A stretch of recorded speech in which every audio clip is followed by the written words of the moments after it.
Let's stand face towards Jerusalem and open up.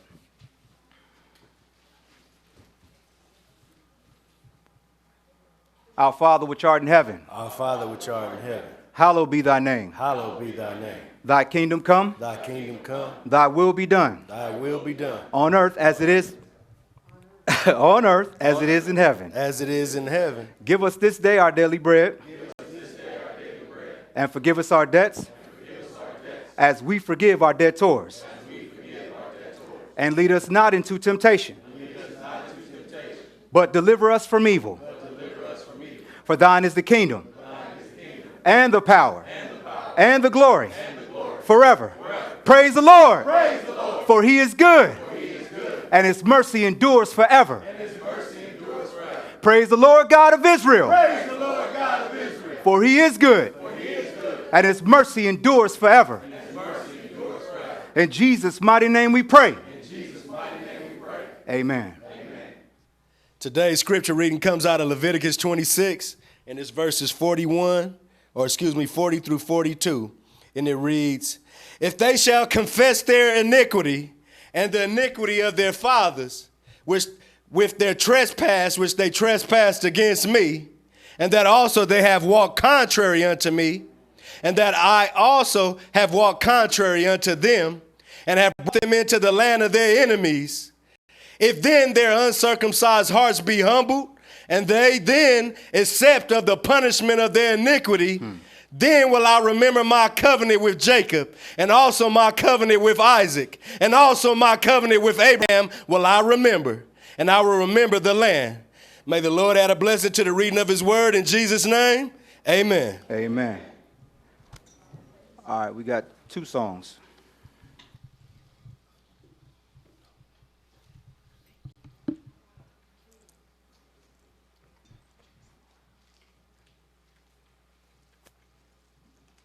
Only needs, that's just the world. And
Jesus said, here I stand, won't you please let me in?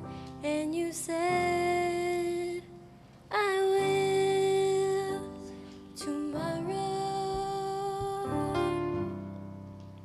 Jesus said, I am he who supplies all your needs.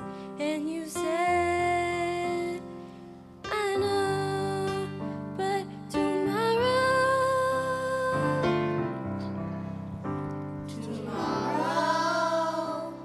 I give my life tomorrow. I thought about today, but it's so much easier to say tomorrow. Promise you tomorrow. Better choose the Lord today, for tomorrow very well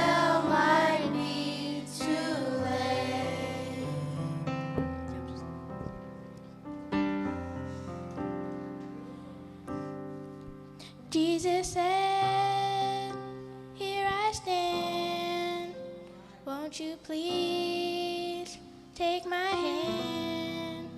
And you said, I will tomorrow. Jesus said, I am He who supplies all your needs. And you said, I know, but tomorrow, oh, Tomorrow, I'll give my life tomorrow. I thought about today. Oh, but it's so much easier to say tomorrow. Who promised you tomorrow? Better choose the Lord today, for tomorrow very well might be too late. and you said tomorrow would never come for you. Still you laugh and play and continue on to say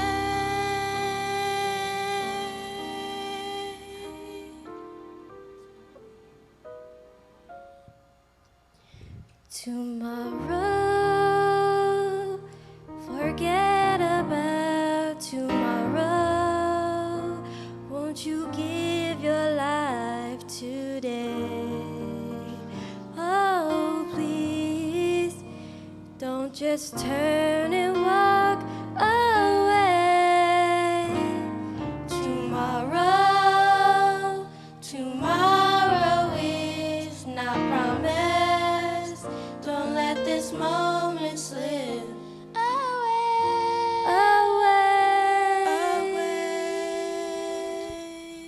Your tomorrow may very well begin today.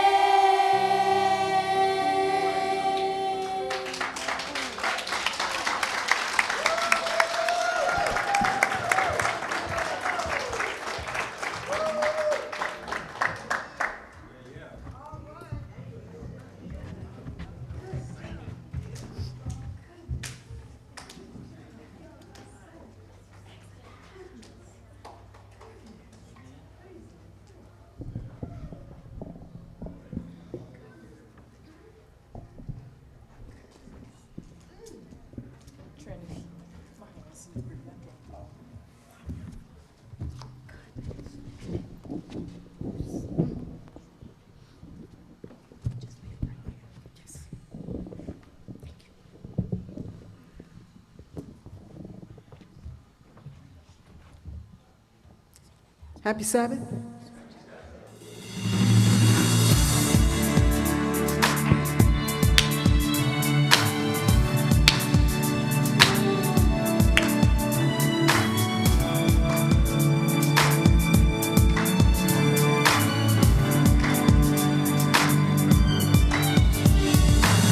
Anoint my head, anoint my feet, send your angels raining down here on the battleground. For your glory, we're taking territory, fighting unseen enemies like never before. We're waging war. Anoint my head, anoint my feet, send your angels raining down here on the battleground. For your glory, We're taking territory, fighting unseen enemies like never before. We're waging war. I'm tired of principalities messing with me. Waging war. I'm tired of the devil stealing from me. Waging war. I promise he won't get one more thing. Waging war. I'm taking it back. I'm taking it back. Waging war. I'm ready for the battle. I'm ready to win. Waging war. My weapon of power, he lives within. Waging war. I won't be defeated. The enemy's gotta flee.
battle. We're going into battle. We're going into battle. Fire by night, cloud by day, a strong tower in the latter rain, Lion of Judah, Lord God, mighty in battle. Since you did it back then, we know you'll do it again. Fire by night, cloud by day, a strong tower in the latter rain, Lion of Judah, Lord God, mighty in battle. Since you did it back then, we know you'll do it again. Waging war, waging war. I'm tired of the devil stealing from me. Waging war, I'm gonna be defeated. One more thing. Waging war, I'm taking it back. I'm taking territory. Waging war, I'm ready for the battle. I'm ready to win. Waging war, my weapon of power, He lives in me. Waging war, I'm gonna be defeated. The enemy's gotta flee. Waging war, I'm taking it back. I'm taking territory. Oh, waging war.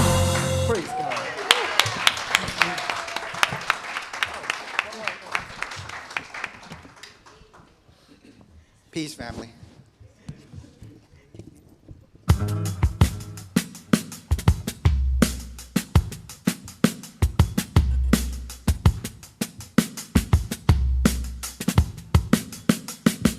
Carried away in bondage, sold across the sea, with the yoke upon our neck and feet.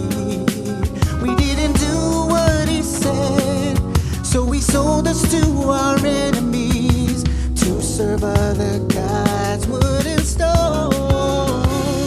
You will go back to Egypt in sheaves, oh Israel. Oh, Israel. You will go back to Egypt in sheaves, oh Israel. Oh, Israel. You'll always be the tail. And you'll never be the head. You'll always borrow. And you'll never live. Till you know I am God. Till you know I am God. Till you know I am God. A kingdom of priesthood chosen by the Lord to be a light the nations couldn't follow. But we departed from His word, so He sold us to our enemies to serve other gods, wood and stone. You will go back to Egypt in sheaves, oh Israel. Oh, Israel. You will go back to Egypt in sheaves, oh Israel. Oh, Israel. You'll always be the tail. And you'll never be the head. You'll always borrow. And you'll never live. Till you know I am God. Till you know I am God. Till you know I am God. And in that day, when those blessings and curses, when they come to mind, when you turn your heart back to Him, we'll be free.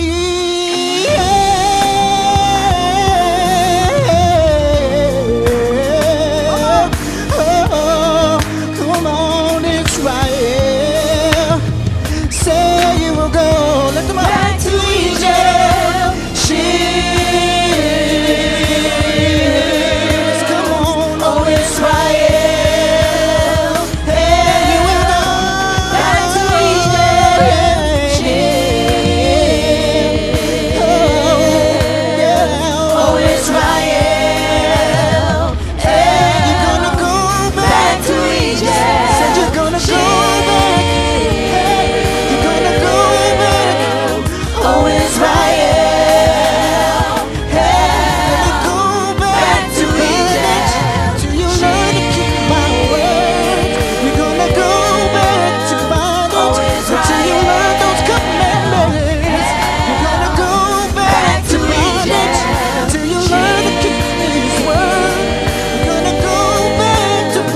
Always Gotta keep those commandments.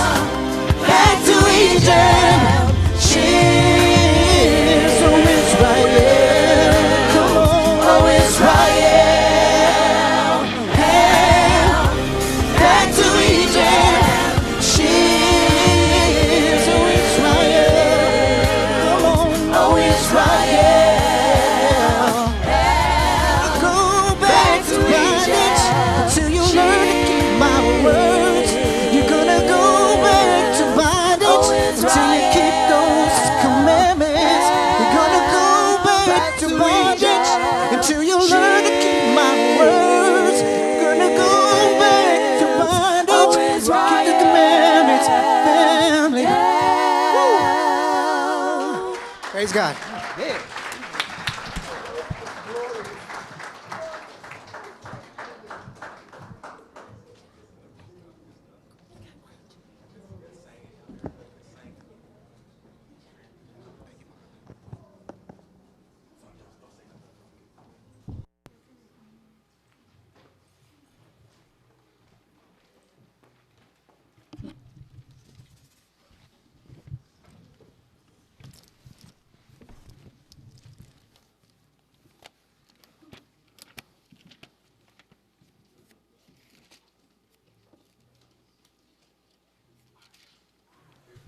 All right, y'all. Let's give the choirs another round of applause, please.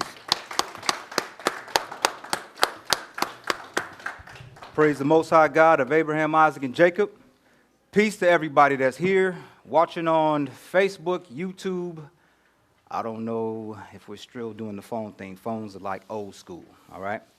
Got a lot of ground to cover in this lesson, a lot of territory to cover. But first, I got to do some housekeeping, all right? Housekeeping is a Sabbath disclaimer, teaching style disclaimer, and multiple response strategies. Then once we get through that, get ready to be sad. That being said, today is the Sabbath of the Most High God, not of the Jews, not of Font, all right? It is a 24-hour period from Friday sundown to Saturday sundown, right? Several things you do on this day, several things we don't do on this day. On this day, we're not supposed to spend money, all right? We're not supposed to buy or sell. We're not supposed to do business transactions, all right? So if we got a business, shut it down, all right? If you have a housekeeper, they ain't supposed to be cleaning. We're also not supposed to be kindling a fire, all right? We're not supposed to boil or cook, and if you smoke, don't smoke, right? Because that's kindling a fire. So stop doing that, all right? We are not supposed to come here and trip on each other, all right? We're supposed to love one another. Now let's segue into what we're supposed to do. Love one another.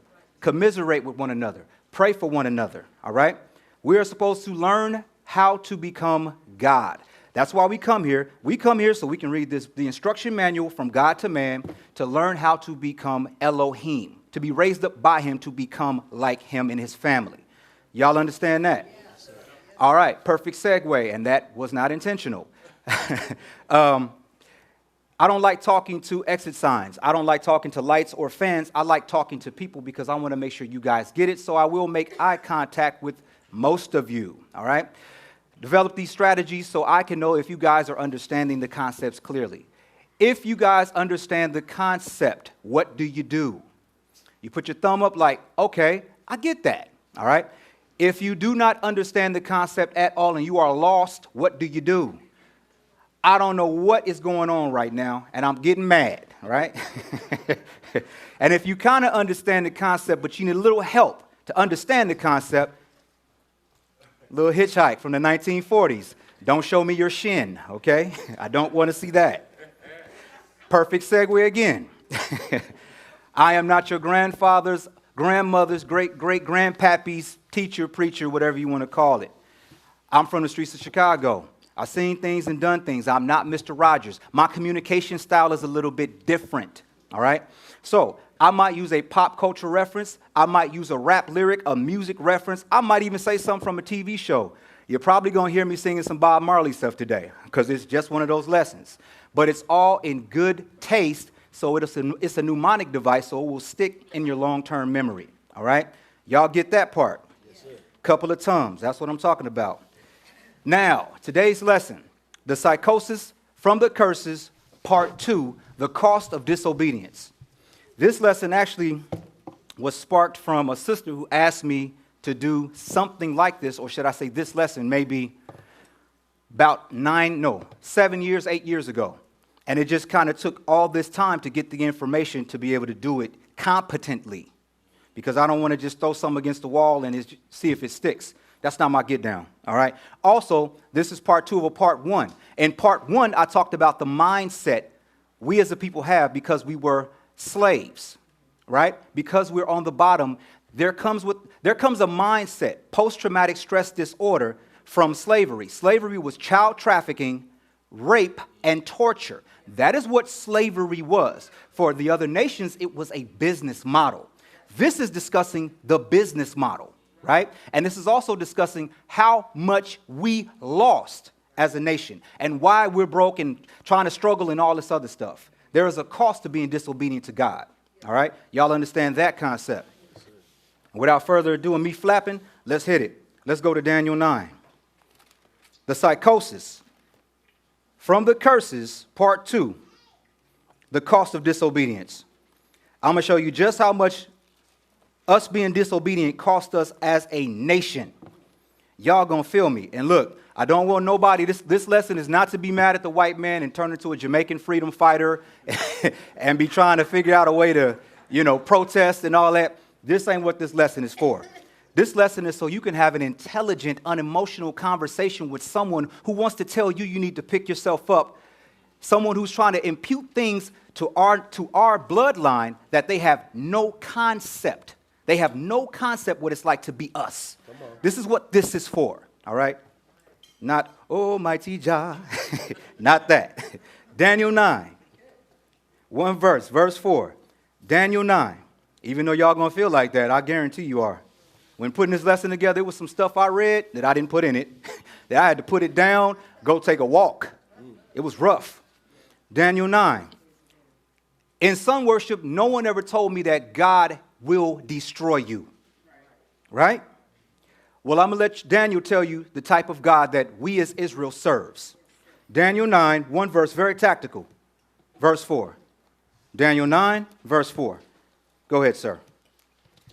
And I prayed unto the Lord my God and made my confession and said, O Lord, the great and dreadful God, keeping the covenant and mercy to them that love him and to them that keep his commandments. Now, what did God say would happen if we kept his commandments? Let's go to Deuteronomy 28. We serve a great and dreadful God.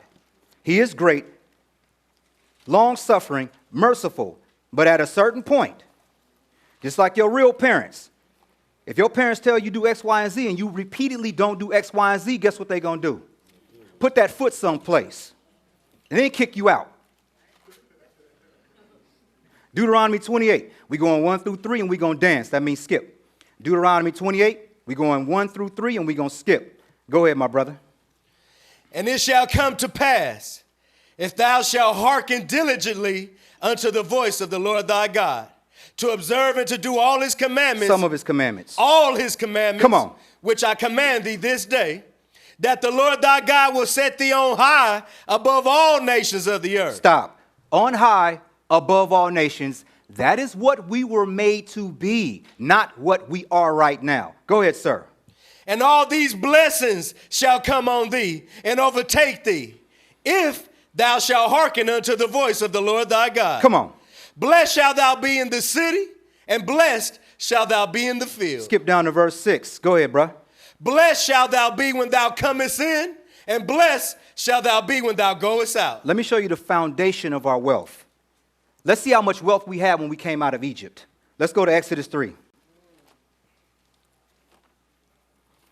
Exodus 3.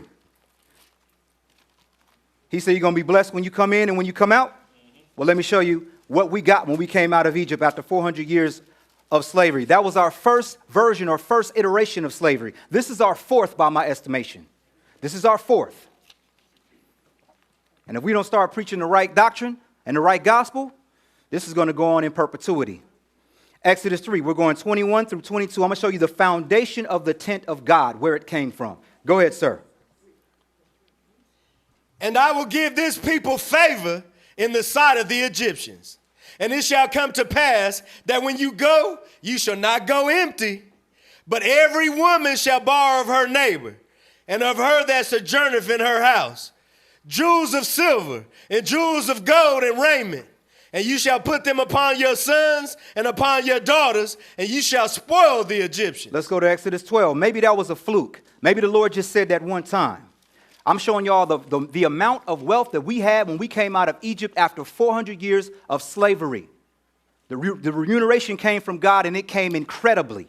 Exodus 12. We're going 35 through 36. Exodus 12, 35 through 36. Go ahead, my brother. And the children of Israel did according to the word of Moses. And they borrowed of the Egyptians jewels of silver and jewels of gold and raiment. And the Lord gave the people favor in the sight of the Egyptians, so that they lent unto them such things as they required, and they spoiled the Egyptians. Now, I'm going to use King Tut's tomb as a reference of wealth, or should I say as a metric, to understand how much wealth was in Egypt. We're going to the first handout. Just give me the facts on what they found in King Tut's tomb. So it's not hard to imagine the type of wealth that we had. Go ahead, sir. Yes, sir. This came from facts on Tutankhamun's tomb. Go ahead, sir. Facts on Tutankhamun's tomb. Untouched treasure. In November 1922, British archaeologist Howard Carter discovered the tomb along with his treasure of more than 5,000 objects. Stop. 5,000 objects in one king's tomb. Go ahead, sir. Many in solid gold. What kind of gold? Solid gold. And I ain't talking about the dang on TV show. Go ahead, sir. The tomb was nearly intact, and it took Carter 6 years to excavate. Come on. With funding from Britain's Lord George Carnarvon. The treasure was laid out in 5 rooms and included thrones, statues, furniture. Let me back up. The treasure was laid out in 5 rooms and included thrones, statues, furniture, and arms. Come on. The walls of the chamber in which Tutankhamun lay were covered in gold. Stop. His walls in his tomb were gold. Y'all ain't understanding what we came out of Egypt with. Go ahead, sir. And his coffin was a 3-piece sarcophagus, of which the outermost was in red quartzite, and the innermost was 110 kilograms, which is 240 pounds of solid gold. Stop. One man's tomb. Gold walls. 5 tombs, 5 chambers with gold walls, and 240 pounds of gold was his sarcophagus. Y'all ain't understanding what we came out of Egypt with. Y'all gonna feel me today. Go ahead, bruh. The Pharaoh, who died in 1324 BC at the age of 19, had a funeral mask that was also made from gold and laid with lapis lazuli, whatever that is. Sound hard. Go ahead, brother. Its eyes were made of obsidian and quartz. The mask has become one of the world's most widely recognized Egyptian artifacts. It took Carter 10 years to complete his exploration of the tomb and catalog the thousands of objects that he found. 10 years to find everything in this tomb that had gold walls and a solid gold casket. That is where we came out of, and that's one man's tomb. Let me show you the tent of God now. Let's go to Exodus 25. Shout out to Brother Andrew for doing his research to allow me to be able to pass this on, to pass the torch. Best teachers money can't buy. We got jobs. Exodus 25. Let me show you the tabernacle of the congregation, or the tent of God. And let me tell you something. The instruments inside the tent were all gold. We were able to put that together because we came out of a place like Egypt.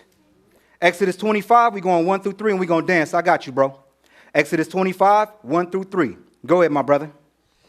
And the Lord spake unto Moses, saying, Speak unto the children of Israel, that they bring me an offering. Of every man that giveth it willingly with his heart, ye shall take my offering. God loves a cheerful giver. Go ahead, sir. And this is the offering which ye shall take of them: gold, silver, and brass. Skip down to verse 10, sir. Verse 10. Go ahead. And they shall make an ark of shittim wood. 2.5 cubits shall be the length thereof, and 1.5 cubits the breadth thereof, and a cubit and a half the height thereof. Come on. And thou shalt overlay it with pure gold. What kind of gold? Pure gold. Come on. Within and without shalt thou overlay it, and shall make it upon it, or shall make upon it a crown of gold round about. Skip down to verse 13. I'm only showing you the gold, the silver, the metal inside of this tent. Go ahead, sir. And thou shalt make staves of shittim wood, and overlay them with gold. Skip down to verse 17. Go ahead, sir. And thou shalt make a mercy seat of pure gold. What kind of gold? Of pure gold. Come on. 2 cubits and a half shall be the length thereof, and a cubit and a half the breadth thereof. Come on. And thou shalt make 2 cherubims of gold. Of beaten work shalt thou make them in the 2 ends of the mercy seat. Skip down to verse 23. Verse 23 again. So far, what we read about is pure gold being up in there. We put this together from the spoils that we took from Egypt. Go ahead, sir. Thou shalt also make a table of shittim wood. 2 cubits shall be the length thereof, and a cubit the breadth thereof, and a cubit and a half the height thereof. Come on. And thou shalt overlay it with pure gold, and make thereto a crown of gold round about. Skip down to 29. Go ahead. And thou shalt make the dishes thereof, and spoons thereof, and covers thereof, and bowls thereof, to cover withal of pure gold shalt thou make them. Stop. We got a tent where that every utensil, down to the spoons, is all gold. Y'all ain't understanding what we lost from disobedience, not from the white man, from our disobedience. Go ahead, sir.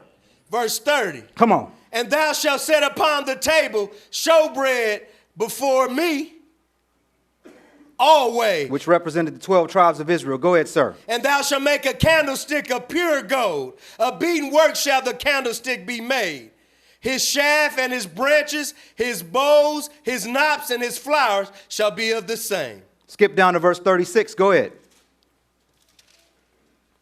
Their knops and their branches shall be of the same. All it shall be one beaten work of pure gold. Come on. And thou shalt make the 7 lamps thereof, and they shall light the lamps thereof, that they may give light over against it. And the tongs thereof, and the snuff dishes thereof shall be of pure gold. Y'all ain't hearing me. Go ahead, brother. Of a talent of pure gold shall he make it with all these vessels. The walls of the tent, everything inside of the tent are pure gold. The walls are actually held up with gold bars. Let's go to Exodus 26. Y'all got to understand what we lost. The cost of disobedience, y'all have no idea. Y'all have no idea. I never heard anybody put it in those terms. Again, shout out to Andrew for putting it like this, but I took it from him and we went someplace else. Y'all gonna understand what we lost. Exodus 26. We're going 26 through 32. This should make everybody, after this lesson, everybody should be equipped to have an intelligent, unemotional conversation and should be motivated to make it crack. Exodus 26, we're going 26 through 32. Go ahead, my brother. And thou shalt make bars of shittim wood, 5 for the boards of the one side of the tabernacle, and 5 bars for the boards of the other side of the tabernacle, and 5 bars for the boards of the side of the tabernacle for the 2 sides westward. This is what the walls are going to be made of or held up with. These. Go ahead, sir. And the middle bar in the midst of the board shall reach from end to end. And thou shalt overlay the boards with gold, and make their rings of gold for places for the bars. And thou shalt overlay the bars with gold. Come on. And thou shalt rear up the tabernacle according to the fashion thereof, which was showed thee in the mount. And thou shalt make a veil of blue and purple and scarlet and fine twined linen of cunning work. With cherubim shall it be made. Come on. And thou shalt hang it upon 4 pillars of shittim wood, overlaid with gold. Their hooks shall be of gold upon the 4 sockets of silver. Now I'm going to show you how much the tabernacle of the congregation, the tent that we erected in the wilderness for 40 years, was worth. Go ahead, sir. The tabernacle of the congregation. Now, this came from the same place Andrew got his information from, which is templemount.org, the places where the so-called Jews are actually putting the progress of what they're trying to do. This came directly from them. Go ahead, sir. The materials assembled for the tabernacle are described in detail in Exodus 35 or chapters 35, 38 and summarized in Exodus chapter 38, 21 through 30. Come on. The total quantity of gold collected was approximately 1 ton. Stop. A ton of gold in the BC era. Us. Go ahead. Of silver, 3 3/4 tons. Come on. And of bronze, 2.5 tons. At today's price, This is in 97, by the way. I took it to 2019. Or should I say I just took the information that Andrew did in 2019, 2016. Go ahead, sir. at today's prices, gold is approximately $500 per troy ounce. Actually, it's $1,500 nowadays. Go ahead, sir. Or $6,000 per pound, or $12 million per ton. Silver currently is priced around $12 per troy ounce, or $144 per pound, which is $288,000 per ton. Y'all ain't hearing me. Go ahead. Hence, the gold and silver used in the tabernacle of Moses would be worth over $13 million today. Again, that was 1997. Go ahead, sir. Exodus chapter 12, verse 35 states that the Jews were given gold, silver, and ornaments by the Egyptians at the time of the departure from Egypt. Stop. Remember, Tutankhamun's tomb had a sarcophagus made out of 240 pounds of gold. It's very plausible that this happened. I'm just showing you that it's quite plausible. Go ahead, sir. The golden lampstand in the tabernacle weighed a talent and would today be worth $500,000 for its gold alone. Come on. A replica of this menorah is now being crafted at the Temple Institute in Jerusalem. That was 22 years ago in 1997 dollars. In 2019 money, we're talking $33 million. $33 million. For the tent. $33 million. We're walking around in the desert for 40 years with a $33 million tent. Y'all ain't hearing me. So when we like to say, you hearing me? Are y'all hearing me? Where your thumbs at? All right, y'all hearing me. Now, I'm going to show you how God's priest was mobbing around inside the tent. Let's go to Exodus 39.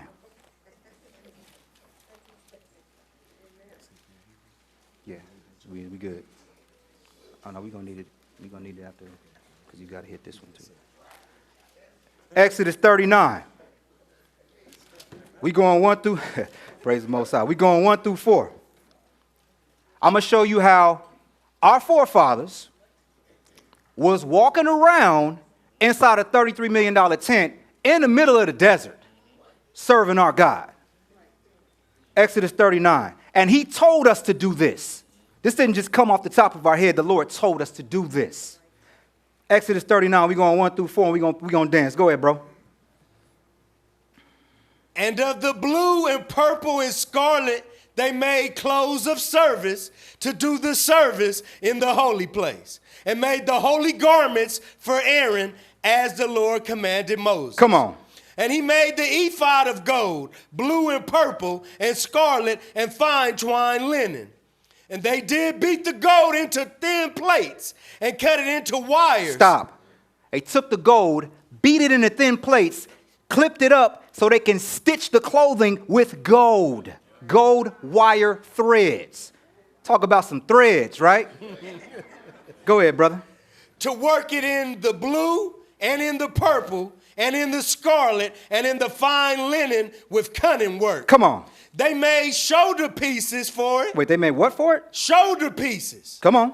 They made shoulder pieces for it to couple it together. By the two edges was it coupled together. Come on. And the curious girdle I'm sorry, skip down to verse 8. Verse 8, I got you, brother. Go ahead. Verse 8. Come on. And he made the breastplate of cunning work, like the work of the ephod, of gold, blue, and purple, and scarlet, and fine twined linen. So we got the breastplate, we got the ephod, and we got the shoulder pieces. Go ahead, verse 9. It was 4 square. They made the breastplate double, A span was the length thereof, and a span the breadth thereof, being double. Come on. And they set it in 4 rows of stones. 4 rows of what? 4 rows of stones. So we got some gold body armor with some stones on it. Go ahead, sir. And they set it in 4 rows of stones. Come on. The first row was a sardius, a topaz, and a carbuncle. This was the first row. On the top, going across. Go ahead, sir. And the second row, an emerald, a sapphire, and a diamond. The third row, a ligure. That's it, I guess. Go ahead. And agate. Come on. And an amethyst. Come on. And the fourth row, a beryl, an onyx, and a jasper. They were enclosed in ouches of gold in their enclosings. Come on. And the stones were according to the names of the children of Israel. Stop. The children of Israel are on, the stones represent the children of Israel, and the priest is, when he's in front of let me slow down, I'm excited. When he's in front of the Most High God, not only does he have the showbread to remind him of us, but he has the stones. He said in his day, he's going to gather us like stones. That's Malachi 6. Y'all ain't understanding what our God is on. Go ahead, my brother. And the stones were according to the names of the children of Israel, 12 according to their names, like the engravings of a signet, everyone with his name according to the 12 tribes. And they made upon the breastplate chains at the ends of wreath work of pure gold. Come on. And they made 2 ouches of gold and 2 gold rings, and put the 2 rings in the 2 ends of the breastplate. And they put the 2 wreath chains of gold in the 2 rings on the ends of the breastplate. If y'all don't know nothing else, all y'all know is gold, gold, gold, gold, gold. In a gold building with gold walls that cost $33 million. Go ahead, bruh. And the 2 ends of the 2 wreath chains, they fastened in the 2 ouches and put them on the shoulder pieces of the ephod before it. Come on. 19. Yes, sir. And they made 2 rings of gold and put them on the 2 ends of the breastplate, upon the border of it, which was on the side of the ephod inward. Our priest is walking around with blinged out football pads, with blinged out body armor, and a $33 million tent. Y'all hear me? Walking around looking like Ghostface Killer or something. Y'all ain't understanding. When we say we want to do it big, this is why. Let's go to Deuteronomy 28. Y'all with me? Deuteronomy 28. That's why we feel the way we feel. I certainly feel that way. Shoot. Deuteronomy 28. 2 verses. 8, and we're going to dance. It is in us. God put it in us. Deuteronomy 28. We're going 8 and 11. Deuteronomy 28, verse 8. Go ahead, brother. We still dealing with the blessings for obedience. And as a result of us being obedient to God, when we came out of Egypt, we had it cracking. That's what we're dealing with. Go ahead, sir. The Lord shall command the blessing upon thee in thy storehouses, and in all that thou settest thine hand unto. Just some of what I set my hand to do. All that thou settest thine hand unto. Come on. And he shall bless thee in the land which the Lord thy God giveth thee. Skip down to verse 11. Go ahead, brother. And the Lord shall make thee plenteous in goods, in the fruit of thy body, and in the fruit of thy cattle, and in the fruit of thy ground, in the land which the Lord sware unto thy fathers to give thee. Now, if your feelings ain't hurt from that tabernacle and the football pass, let me hurt you. Let's go see Solomon's temple. Let's go to 1 Kings.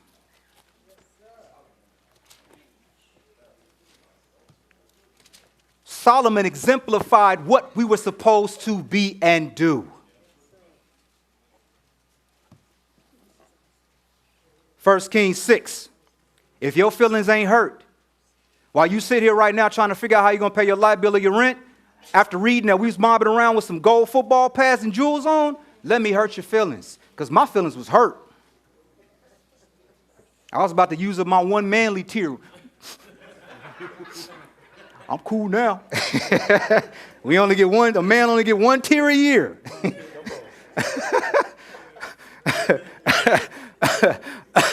1 Kings 6.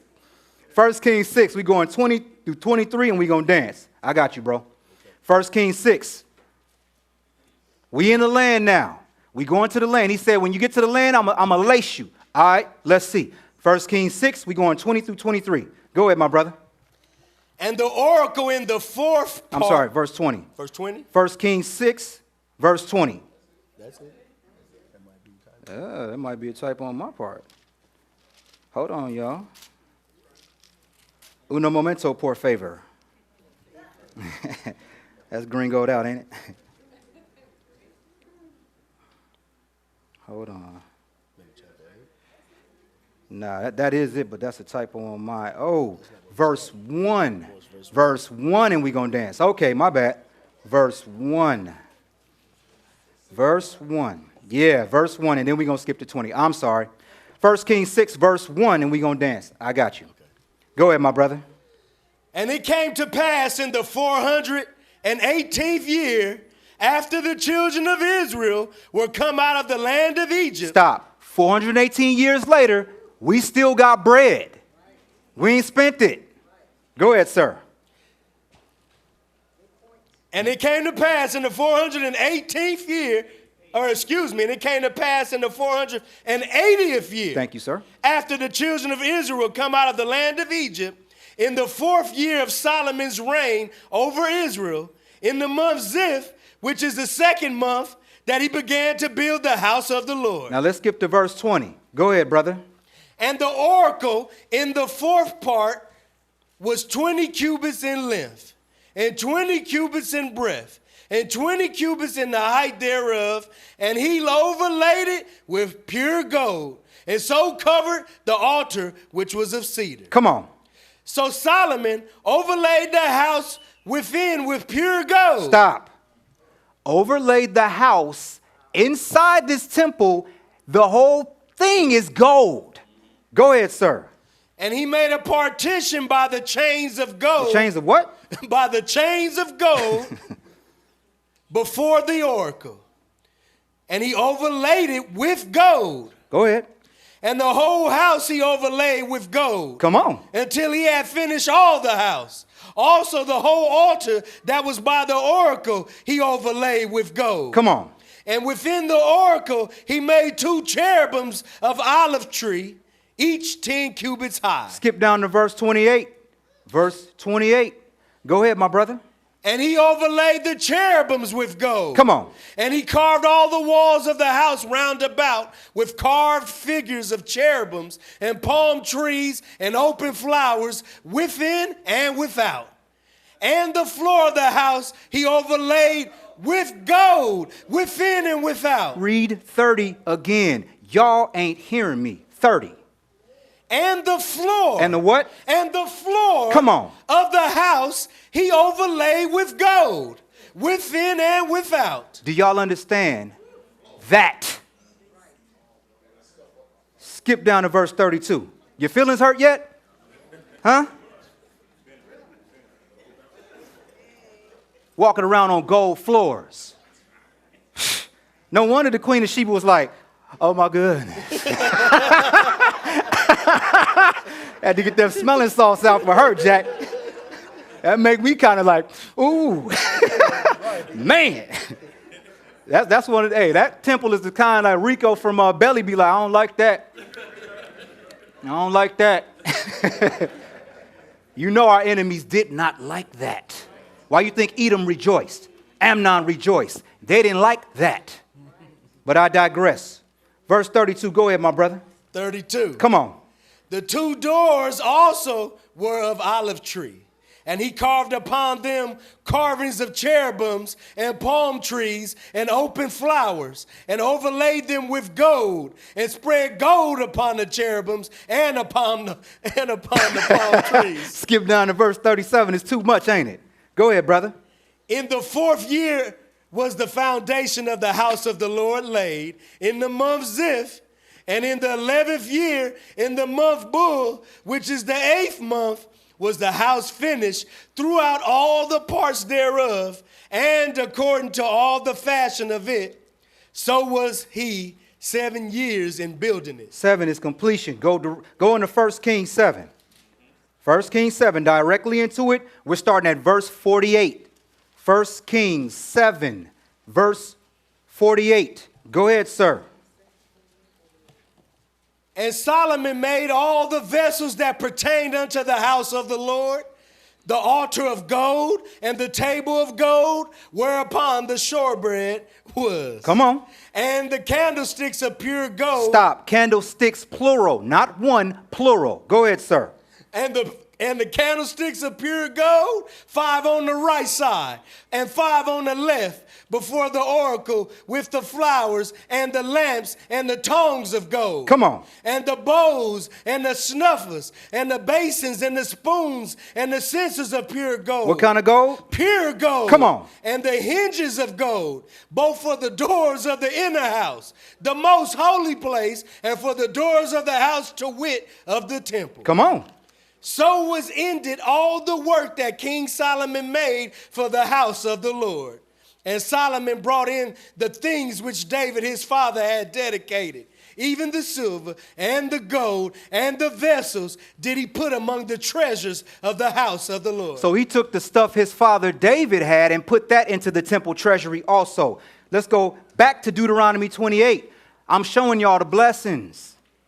There's consequences and costs for being obedient, but there's also a cost of disobedience. Deuteronomy 28. Back to the blessings. We're going to hit 2 blessings. Deuteronomy 28, we're going 12 through 13. Deuteronomy 28, 12 through 13. Go ahead, my brother. The Lord shall open unto thee his good treasure, the heaven to give the rain unto thy land in his season, and to bless all the work of thine hand. And thou shalt lend unto many nations, and thou shalt not borrow. Come on. And the Lord shall make thee the head and not the tail. And thou shalt be above only. And thou shalt not be beneath. Stop. We can't even conceive this right now. No, sir. We've been down so long, we can't even see ourselves in a position to be the head, to be the bankers, to be the caretakers of the world. This ain't no fantasy. This is real. Go ahead, brother.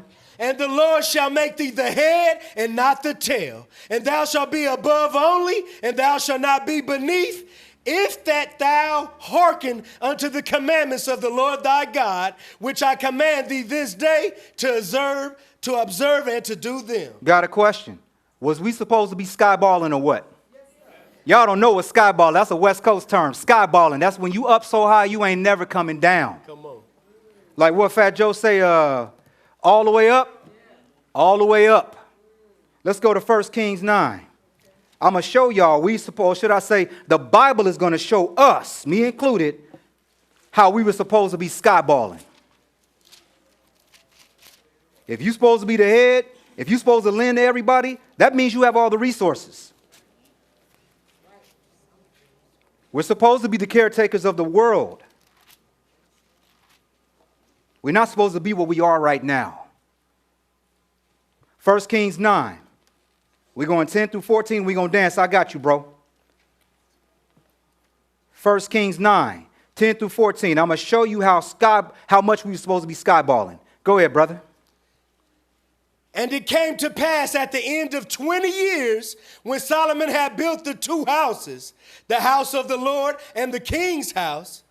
Now Hiram, the king of Tyre, had finished Solomon. Now Hiram, the king of Tyre, had furnished Solomon with cedar trees and fir trees and with gold, according to all his desire. That then King Solomon gave Hiram 20 cities in the land of Galilee. Stop. Y'all ain't hearing me. Balling so hard, you give somebody, I ain't talking about a car. I ain't talking about a condo. I ain't talking about a wedding ring or a gold chain or a Rolex, which are all cool things. I'm talking about 20 cities. And it blew Hiram's wig so much, he did this. Go ahead, my brother.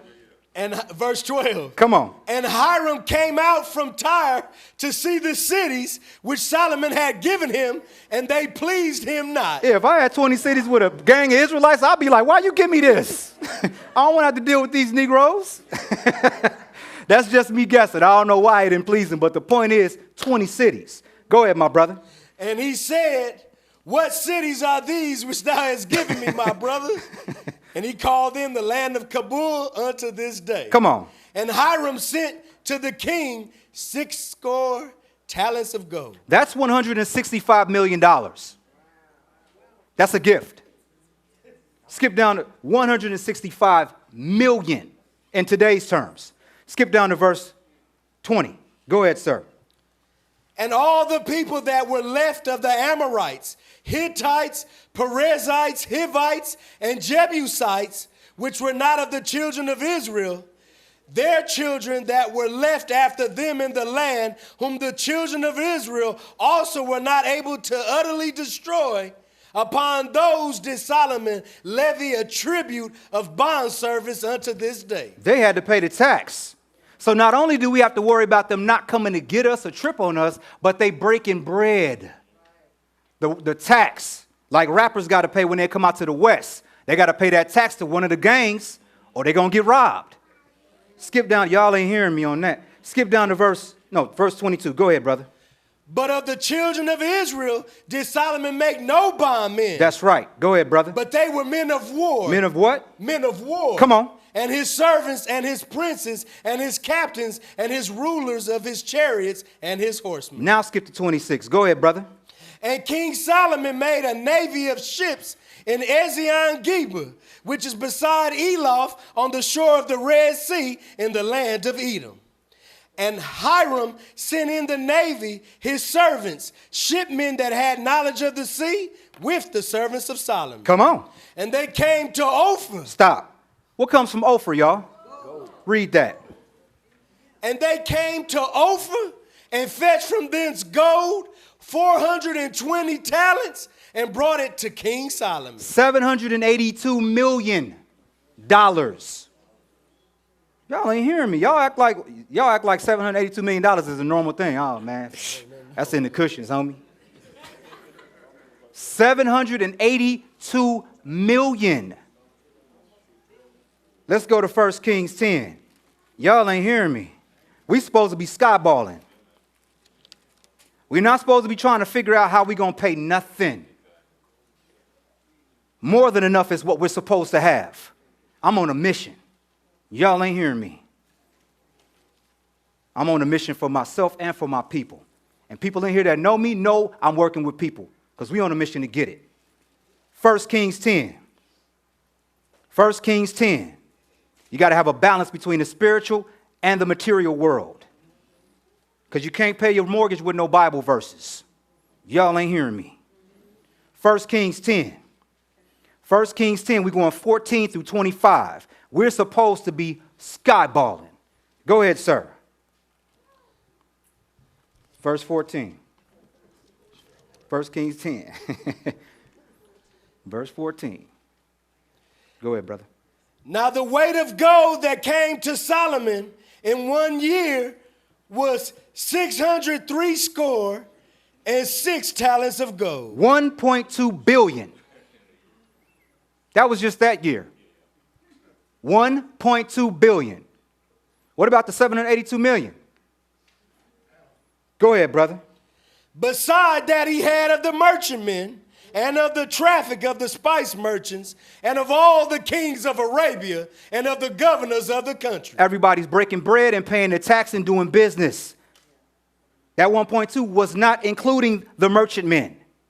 Y'all ain't hearing me. Go ahead, brother. And King Solomon made 200 targets of beaten gold. 600 shekels of gold went to one target. That's $3 million. Go ahead, brother. And he made 300 shields of beaten gold. 3 pounds of gold went to one shield. And the king put them in the house of the forest of Lebanon. 21 million in shields. Go ahead, brother. Moreover, the king made a great throne of ivory and overlaid it with the best gold. The throne had 6 steps, and the top of the throne was round behind. And there were stays on either side on the place of the seat, and 2 lions stood beside the stays. So they could pick him up. He don't feel like walking? Like the ark. Go ahead, sir. Verse 20. Come on. And 12 lions stood there on the one side and on the other, upon the 6 steps. There was not the like made in any kingdom. Come on. And all King Solomon's drinking vessels were of gold. Stop. Start at the top of that 21 again. Y'all ain't hear that. Go ahead. And all King Solomon's drinking vessels were of gold. And all the vessels of the house of the forest of Lebanon were of pure gold. None were of silver. It was nothing accounted of it. It was nothing accounted of in the days of Solomon. That's how you know this book is about us. Oh, man, it's nothing. It's nothing. 22. For the king had at sea a navy of Tarshish with the navy of Hiram. Once in 3 years came the navy of Tarshish bringing gold and silver, ivory, and apes and peacocks. He got the Michael Jackson pets cracking. You feel me? Come on. Go ahead, brother. 23. So King Solomon exceeded all the kings of the earth for riches and for wisdom. Stop. And wisdom. And wisdom. A balance. It ain't the money. Money ain't going to save you. It's the wisdom. We just need it. We need the wisdom and we need the bread. Don't get it twisted. Go ahead, sir. 24. Come on. And all the earth sought to Solomon to hear his wisdom, which God had put in his heart. Who put in his heart? God. Come on. And they brought every man his present, vessels of silver and vessels of gold, and garments, and armor, and spices, horses and mules, a rate year by year. Now I'm going to get you the value of Solomon's temple. Same source. Let me let you know what the value of Solomon's temple was. Go ahead, sir. Solomon's temple. It is known that most or all of the holy vessels of gold and silver from the tabernacle were with the ark when it was brought from the city of David to the first temple by Solomon. Come on. Although David desired to build a permanent house of God in Jerusalem, his son Solomon built the first temple. The plans were those of David, and David amassed the materials. These materials included 100,000 talents of gold, 1,000,000 talents of silver. From his own private fortune, David also gave 3,000 talents of gold and 7,000 talents of high-grade silver. Come on. This is an enormous quantity of gold and silver. You think? By any standard. 100,000 talents of gold equals 3,750 tons. Stop.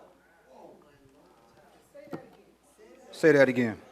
How many tons? 100,000 talents of gold equals 3,750 tons. Go ahead, brother. Value today equals 45 billion. That was in 1997. Wait till y'all hear now. Go ahead, sir.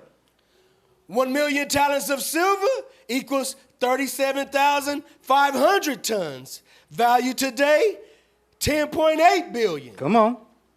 In round numbers, the wealth of the first temple was about 56 billion. Come on. That was 22 years ago in 1997 dollars. Come on. In today's dollars, Stop. Drum roll. Hit that. we're talking 110 billion for the gold used, 13 billion for the silver used, for a grand total of 123 billion. A billion is 1,000 million. Stop. $1 billion. 1 billion is 1,000 millions. Go ahead, sir. 16 billion more than Jeff Bezos or Bezos? Bezos. Bezos, I got it right, huh? Yeah. 16 million more than Jeff Bezos. The temple we had in the BC era had $16 billion more than what Jeff Bezos currently is worth. Now, at this point in the lesson, the kingdom is united under Solomon. Our nation's economic value, including everything, is $127 billion, $30 million. I'm going to say it one more again. 127 billion, $30 million. Was we skyballing or were we skyballing? Balling. Balling. Y'all ain't hearing me. Shoot. Man, talk about pop your collar. Woo. Almighty Jah. Now let's get to the bad news. Now that I got y'all hyped up, let's get to the freedom fighter music. Let's get to Marvin Gaye. What's going on right now? Man. Woo. All right. Here we go. Let's talk about the decline. Now let's go into the decline. 1 Kings 11.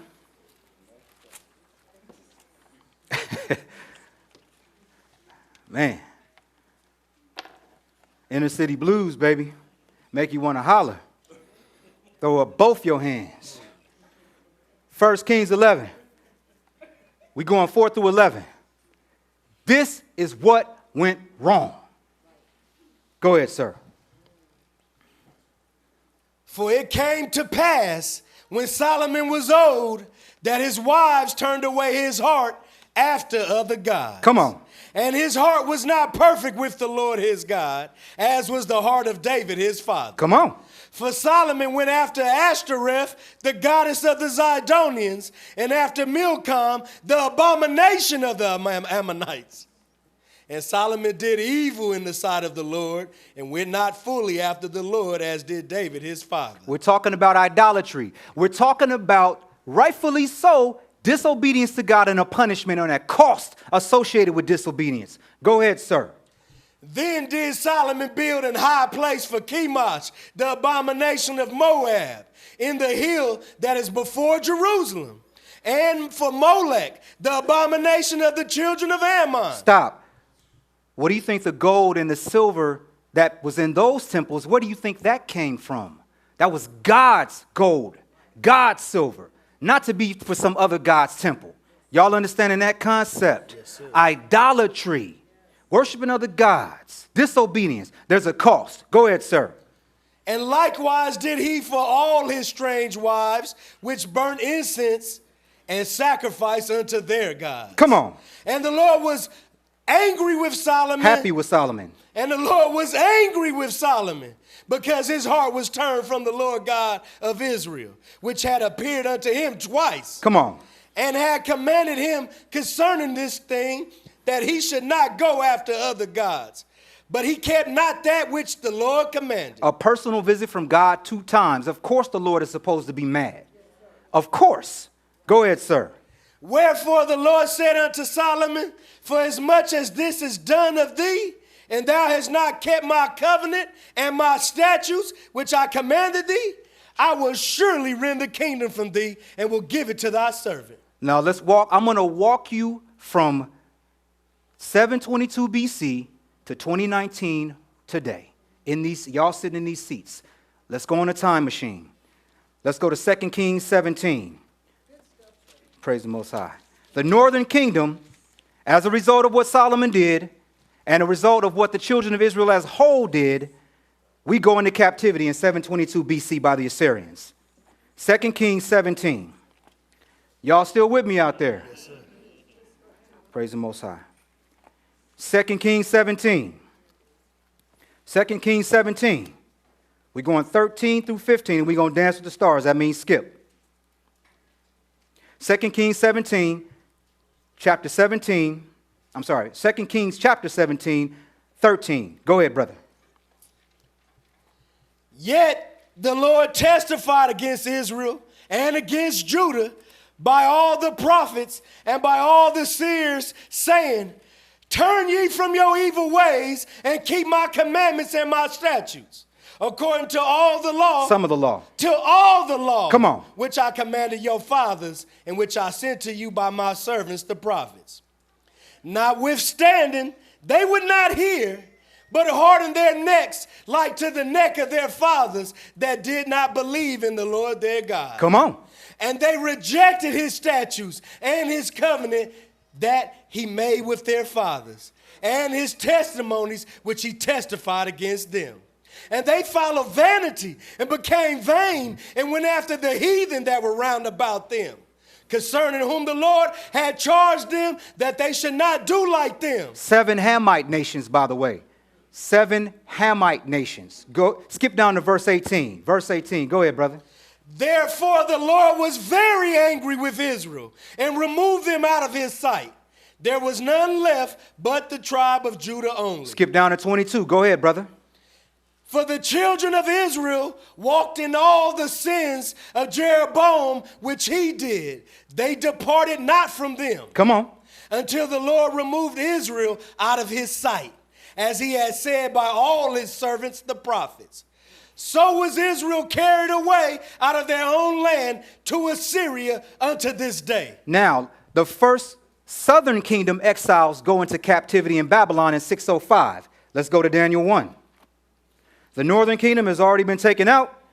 Now the southern kingdom, per Nebuchadnezzar, Daniel and them, right? Daniel and them. This is their captivity, the first captivity of the southern kingdom. Daniel 1, we're going 1 through 2. I'm just walking y'all from 722 BC to today. Like Snoop say, follow me. Daniel 1, we're going 1 through 2. Go ahead, my brother.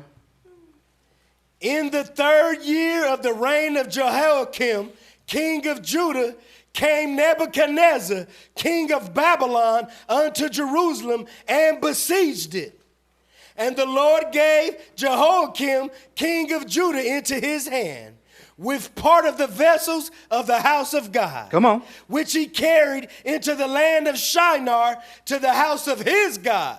And he brought the vessels into the treasure house of his God. Now, after that, which was 605 BC, Jerusalem falls by Nebuchadnezzar, and the remaining 85 to 90%, I'm going to apply that metric on there, goes into captivity in Babylon. This is 586 BC. So now we're in 586 BC. Go to Jeremiah 39. So we taking losses. We taking Herculean losses right now. Jeremiah 39. Now we're in 586 BC. Jeremiah 39. We're going 1 through 2 and we're going to dance. Jeremiah 39, we're going 1 through 2 and we're going to dance. Go ahead, my brother. In the 9th year of Zedekiah, king of Judah, in the 10th month came Nebuchadnezzar, king of Babylon, and all his army against Jerusalem, and they besieged it. Come on. And in the 11th year of Zedekiah, in the 4th month, the 9th day of the month, the city was broken up. So they came out there, they besieged the city, took the city down. Go ahead, skip down to verse 8. Verse 8, go ahead, brother. And the Chaldeans burned the king's house and the houses of the people with fire and break down the walls of Jerusalem. That's a cost of being disobedient, being kicked out, not having a place. Go ahead, sir. Then Nebuzaradan, the captain of the guard, carried away captive into Babylon the remnant of the people that remained in the city. And those that fell away, that fell to him with the rest of the people that remained. Now, I want y'all to pay attention to verse 10. Even in the middle of death, mayhem, and insanity, the Lord can still do this. He can turn, you can bend reality and flip your world upside down. Go ahead, sir. Verse 10. Yes, sir. But Nebuzaradan, the captain of the guard, left of the poor of the people. Stop. He left the poor people. Go ahead, sir. Which had nothing in the land of Judah, and gave them vineyards and fields at the same time. They went from being dead broke to having it vineyards and fields. Instantly having a business, instantly. The Lord can bend your reality around you. Y'all ain't understanding me, man. Y'all ain't hearing me. Now we didn't go through the captivity of Babylon. Now I'm going to show you the last wave of Jews to come out of Babylon. This is 516 BC. So now we're in 516 BC. After the captivity, after the Babylonian captivity, the Medes and the Persians, now we're coming out of that and we are back in the land. Ezra 7, we're going 6 through 10. Ezra 7, we're going 6 through 10. Go ahead, my brother. This Ezra went up from Babylon, and he was a ready scribe in the law of Moses, which the Lord God of Israel had given. And the king granted him all his requests according to the hand of the Lord his God upon him. Come on. And there went up some of the children of Israel, and of the priests, and the Levites, and the singers, and the porters, and the Nethinims unto Jerusalem in the 7th year of Artaxerxes the king. And he came to Jerusalem in the 5th month, which was in the 7th year of the king. Again, we are coming out of Babylonian captivity, and we're coming into the land. Nehemiah had already started, and they had already built the temple and the wall, finished the temple, which was a shadow of the former temple that Solomon himself had built. But my point is, we're back home now, completely. Go ahead. Well, should I say more or less? Y'all get what I'm saying. Yes, go ahead, sir. Verse 9. Yes, sir. For upon the 1st day of the 1st month began he to go up from Babylon. And on the 1st day of the 5th month came he to Jerusalem according to the good hand of his God upon him. Come on. For Ezra had prepared his heart to seek the law of the Lord and to do it. No, just talk about it. No, and to do it. And to just hope he would do it. And to do it. Well, I'm human. I make mistakes, and I keep making mistakes so I can make mistakes. And to do it. Y'all ain't understanding. Don't use that I'm just human. We all human. What that mean? Y'all hearing me on that? Y'all got gut punched on that one? Yeah, we all got gut punched on that. No excuses. I'm just human. Go ahead, brother. For Ezra had prepared his heart to seek the law of the Lord and to do it and to teach in Israel statutes and judgments. 3 things. Seek the law first. Read, understand the Bible, do it, and teach it. That's what we're all supposed to be doing. Seeking it, doing it, and teaching it. Y'all understand that concept? Now, we back in the land. More or less everything's kind of cool. Back to Deuteronomy. Let's go to Deuteronomy 29. Deuteronomy 29, I'm going to show you this warning, and then I'm going to show you the prophecy. Deuteronomy 29. Quiet is kept. The only reason we went back was to have a place for Judah to come, which is Christ. That's why. The Lord does have mercy, though. Deuteronomy 29, I'm going to show you the warning, and then I'm going to show you the prophecy. Right now, we're back in the land. It's 516 BC. We in the land, and more or less, we chilling. Deuteronomy 29, we're going 24 through 28. Go ahead, my brother. Even all nations shall say, wherefore hath the Lord done this unto this land? What meaneth the heat of this great anger? In other words, when they see Jerusalem and what's going to happen to it, they're going to be like, why did the Lord do this? Go ahead, brother. Then men shall say, because they have forsaken the covenant of the Lord God of their fathers, which he made with them when he brought them forth out of the land of Egypt. Not only that, but he blessed them abundantly, over and over, protected us abundantly, and we still took a crap on God's law. Y'all ain't hearing me. Go ahead, brother. For they went and served other gods and worshiped them, gods whom they knew not and whom he had not given unto them. And the anger of the Lord was kindled against this land to bring upon it all the curses that are written in this book. Come on. And the Lord rooted them out of their land in anger and in wrath and in great indignation and cast them into another land as it is this day. The vineyard of the Lord is who? Israel. Who's the vineyard of the Lord? Israel. That's why I said he rooted them up. He broke down the hedges. Let's go to Deuteronomy 28. That was the warning. Moses told us this. Moses even made a song. Right? Wrote a song about it. Like to hear it? Right? Y'all remember that? Deuteronomy 28. Deuteronomy 28. Now, normally in this part, we read all the way through, and then we get to the slave ships. Nah. We're going to read the curses. We're going to cut directly to the slave ships, because I got to take us from 516 to these seats that we in right now. Deuteronomy 28. Verse 15, and we're going to skip directly to the slave ships. Go ahead, my brother.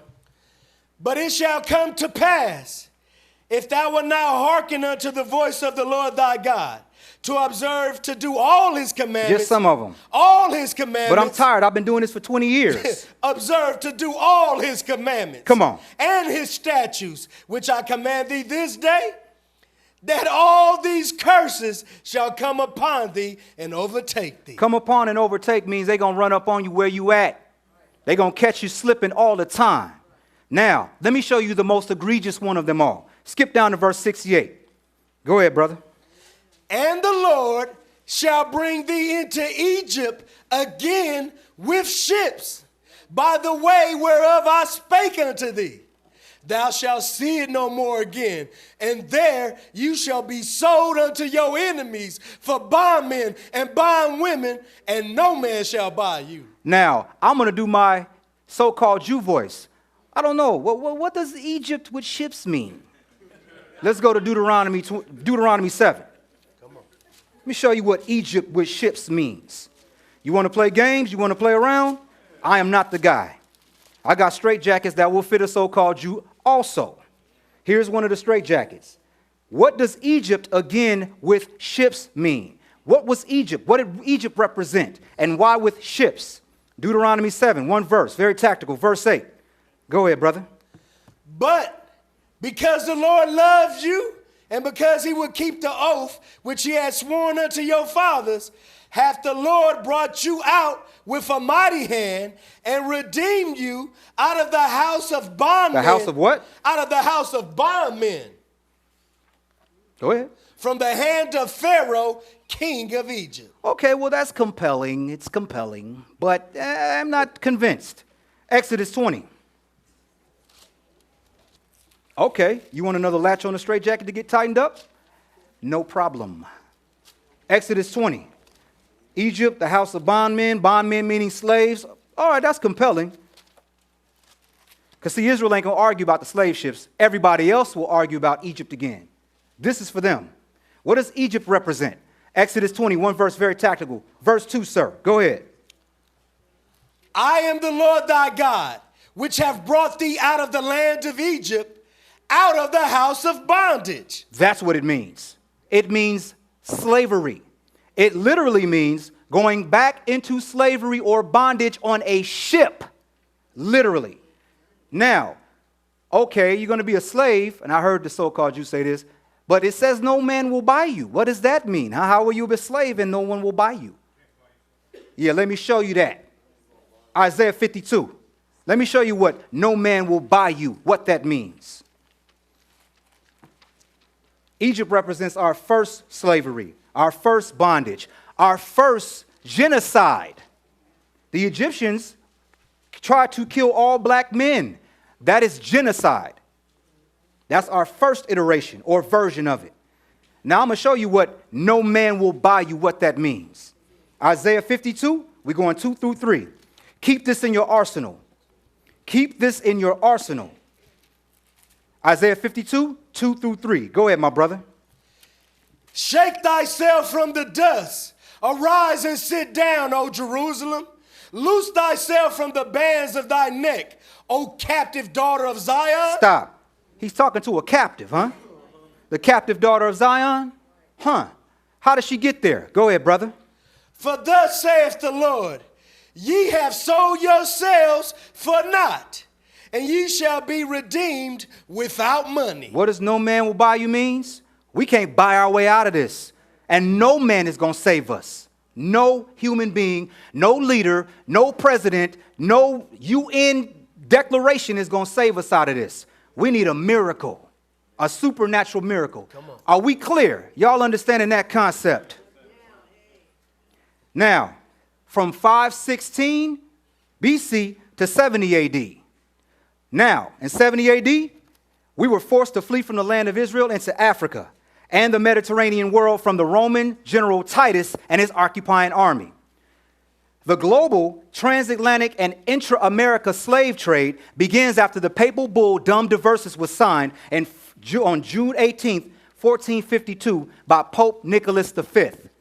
Dum Diversus, a Roman Catholic papal bull, is what began the slave trade, the transatlantic slave trade and the intra-America slave trade.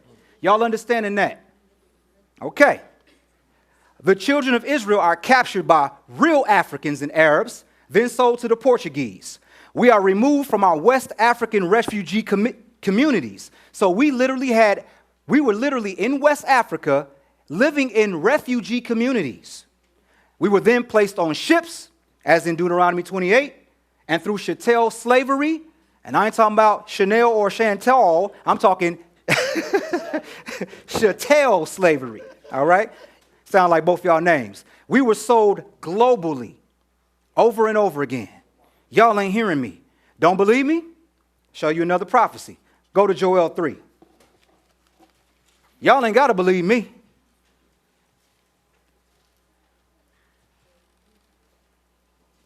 Joel 3.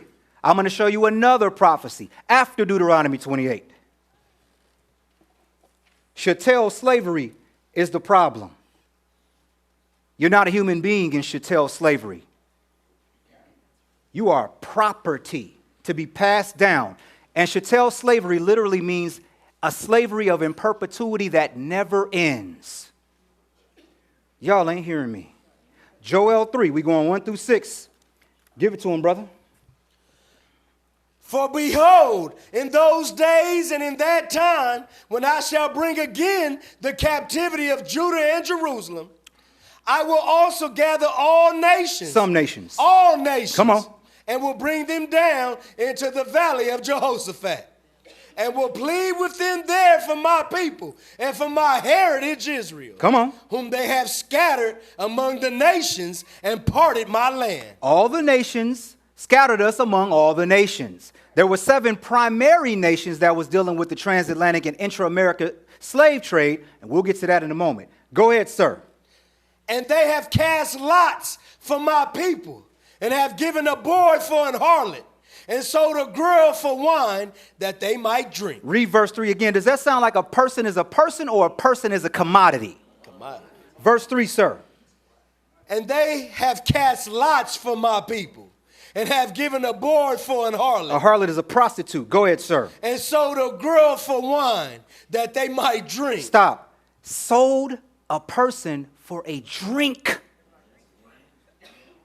Oh, mighty. Whew. Goodness. Verse 4. Go ahead, brother. Yea, and what have ye to do with me, O Tyre and Zidon, and all the coast of Palestine? Will you render me a recompense? And if you recompense me swiftly and speedily, will I return your recompense upon your own head. Come on. Because you have taken my silver and my gold. Stop. What's the first thing they grabbed? The silver and the gold. Remember, they was on that horizon. I don't like that at all. And the moment we can get at them, we gonna get at them. And the Lord through our actions gave them opportunity. Not in and of themselves. Can't blame nobody but us. We understand that concept. We understand who's to blame here? Yes, sir. I see y'all. Right. Me. Go ahead, sir. Because you have taken my silver and my gold, and have carried into your temples my goodly pleasant things.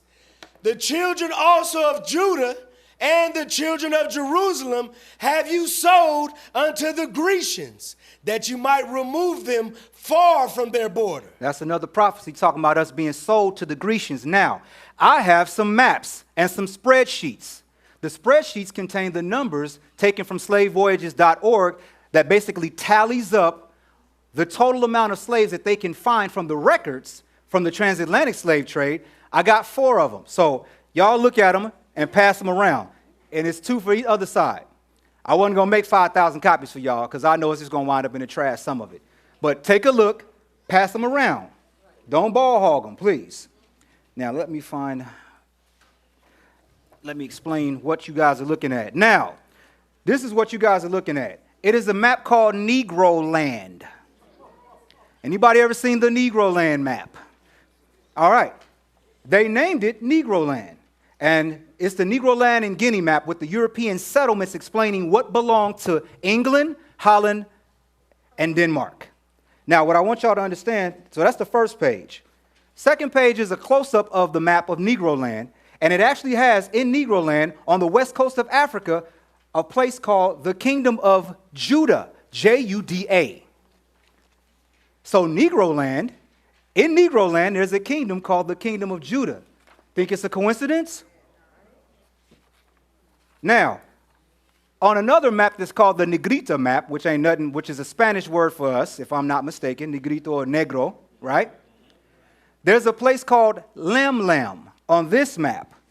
And Lemlem, I zoomed in, I was able to find it and zoom in on it, and it talks about a place being populated by Jews. This is an African map talking about a place in Africa being populated by Jews in Negro land. On the other page, literally, there's a part of it, of Negro land map that has Philatians in Old English. Like y'all ever read the 1611? You know how the words are kind of weird? Literally, there's Philatians. Who are the Philatians today? The Ethiopians, right? Who are treated terrible by who? The sons of Ham to this day. Y'all ain't understanding me. This is the Negro land.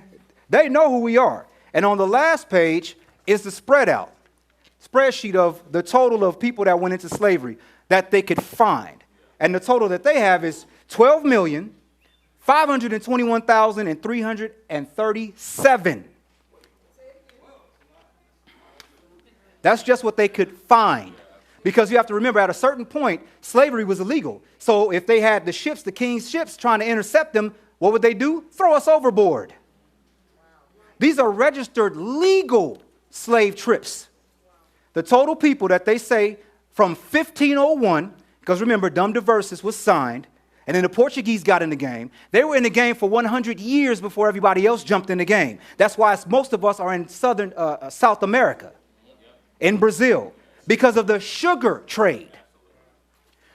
From 1501 to 1875, mind you, slavery was declared illegal in 1864. 1875, we got 12,521,337 human beings that was treated as property. Now, the map is called Negro land. I am not assuming you guys know this. So I'm going to show you who the Negroes are. Y'all know about, does everybody know about Ham, Shem, and Japheth? In Genesis 10, kinda. 3 sons of Noah, Shem, Ham, and Japheth. Japheth is where the Gentiles come from, Europeans, etc., right? Ham is where the Africans come from. We come from Shem. Now, they called this place in Africa Negro land. White people called it that. And it's by the slave coast. I'm going to show you who they knew the Negroes were.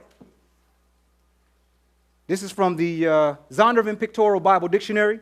Just read Ham, brother. Just read that. And stop right there. Okay. When you look at Negro land, ask yourself who populated Negro land. Was it Africans or was it someone else? Go ahead, sir. Make sure you pass this around. I want everybody to take a look at it, please. Go ahead, brother. Jump in it. You got it, bro. Ham, the youngest son of Noah, born probably about 96 years before the flood. Come on. And one of the 8 persons to live through the flood. Come on. He became the progenitor of the dark races. Stop. What's the dark races? Africans. Right? Black people, right? Naturally, we would just assume black people, right? Black folks, right? Well, let the book tell you who he was not the progenitor of. Go ahead, sir. But not the Negro. He became the progenitor of the dark races, not the Negroes. Not us. And they knew it wasn't us. And they named it Negro land. Where the slaves coming from? West coast of Africa in Negro land. On those maps y'all see, that's where we came from. Refugee camps. Refugee communities. Go ahead, sir. He became the progenitor of the dark races, not the Negroes, but the Egyptians, Ethiopians, Libyans, and Canaanites. His indecency when his father lay drunk and brought a curse upon Canaan. Now, you ready for an American history lesson?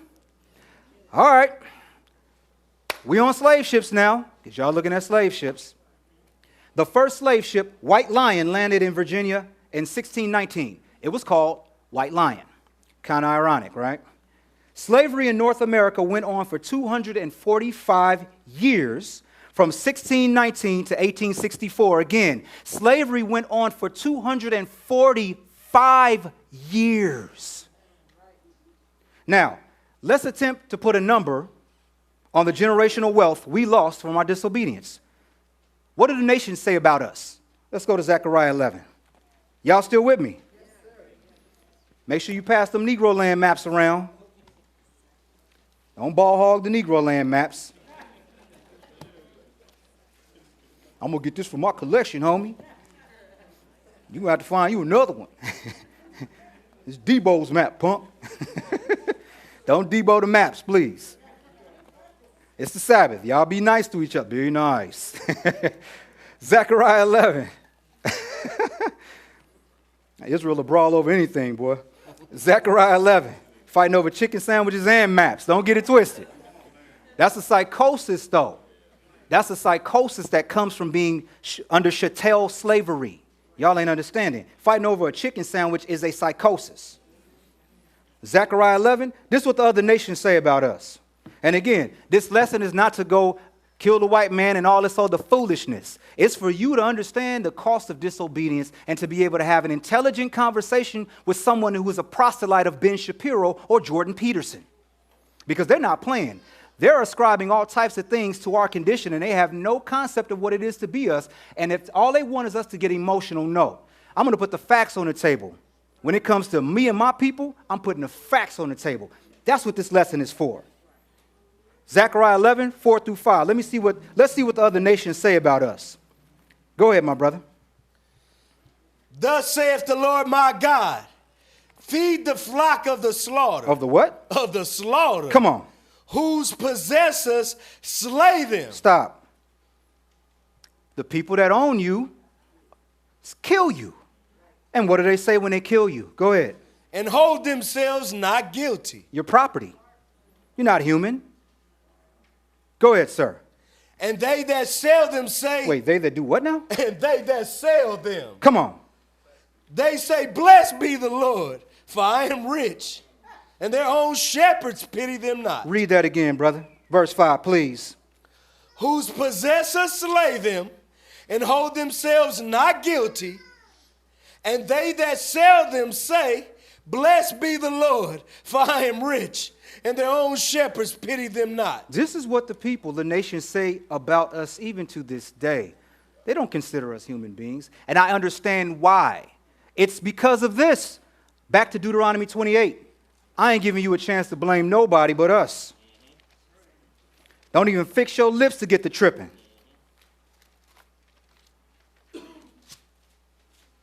This is why the possessors who slay them ain't tripping. And the people that sell you say, bless the Lord, for I am rich, on their plantation, drinking a mint julep. Leonardo DiCaprio and Django, huh? Monsieur Candy. Man. He want $500. He want 5 fights. Which was a thing. Us fighting each other, killing each other was a thing. It was sport. And this is why. Deuteronomy 28. We're going 16 through 20, and we're going to dance. Deuteronomy 28, 16 through 20. Y'all still with me out there? Yes, sir. Go ahead, my brother. Cursed shalt thou be in the city, and cursed shalt thou be in the field. Cursed shall be thy basket. Well, I'm sorry. Back up to 15. Okay. 15. Start at 15. I'm sorry. Go ahead, sir. But it shall come to pass, if thou wilt not hearken unto the voice of the Lord thy God, to observe to do all his commandments. Some of them. All his commandments. Just the ones I want to do. To observe to do all his commandments. Come on. And his statutes, which I command thee this day, that all these curses shall come upon thee and overtake thee. Overtake meaning you can't escape from them, no matter how bad you want to. Go ahead, sir. Cursed shalt thou be in the city, and cursed shalt thou be in the field. Let me show you in the city being cursed. Read that. Black poverty is rooted in real estate exploitation. Go ahead, sir. Housing has long played a crucial role in American wealth accumulation. People buy homes with federally subsidized mortgages. That's FHA for y'all that don't know. It allows you to put 3.5% down, sometimes up to 5%. Go ahead, sir. Build up equity, people buy homes with federally subsidized mortgages, build up equity, and pass the assets on to their children. Come on. But as recently as the 1960s, What now? the 1960s, Come on. Government policy excluded blacks in a practice known as redlining. Come on. The Federal Housing Administration designated predominantly black neighborhoods as no-go zones for government-insured mortgage loans. Come on. The FHA also wouldn't guarantee loans for new mixed-race developments. Stop. Wait, what now? They wouldn't guarantee for what now? For new mixed-race developments. So Brian and Michelle, y'all ain't getting the house neither. Go ahead. The presence of even Go ahead, brother. the presence of even a single black family was enough to warrant rejection. Come on, man. Hence, blacks had to find other ways to obtain shelter. One was contract for deed, an arrangement usually offered by speculators who bought properties expressly for that purpose. Come on. It required a down payment and regularly monthly installments from the occupant. Come on. But that's where the similarities to a mortgage ended. So this is different than a traditional mortgage. Go ahead. The sale price and effective interest rate tended to be wildly inflated. Wildly inflated interest rates. Go ahead, sir. The buyer assumed all the responsibilities of a homeowner, Come on. including repairs and taxes, while the seller retained title along with the power to evict for missing even a single payment. Come on, brother. As a result, families who bought on contract didn't accumulate equity and faced a long and precarious path to ownership. Come on. That's it? No, that sir. ain't it. Go Oh, ahead. yeah. Come on.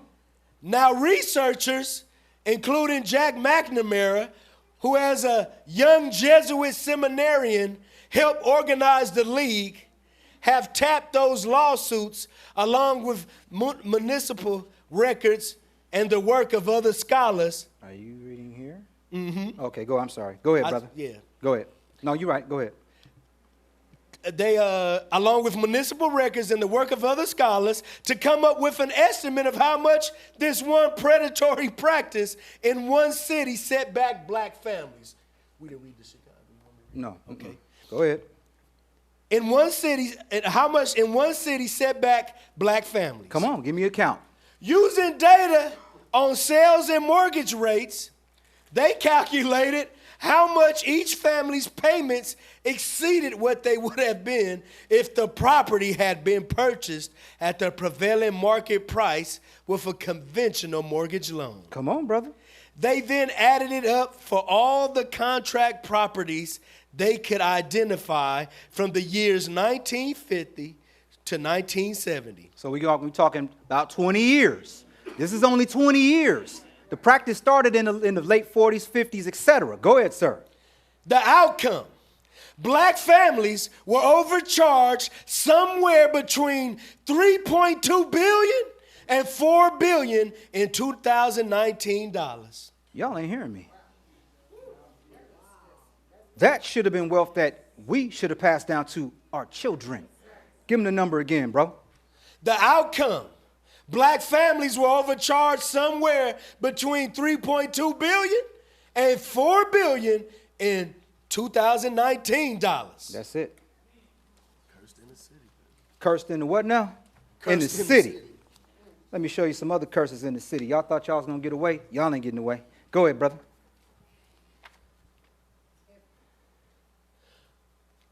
Homes in predominantly black neighborhoods are undervalued by an average of $48,000. That's today, right now, not in the 80s, not today.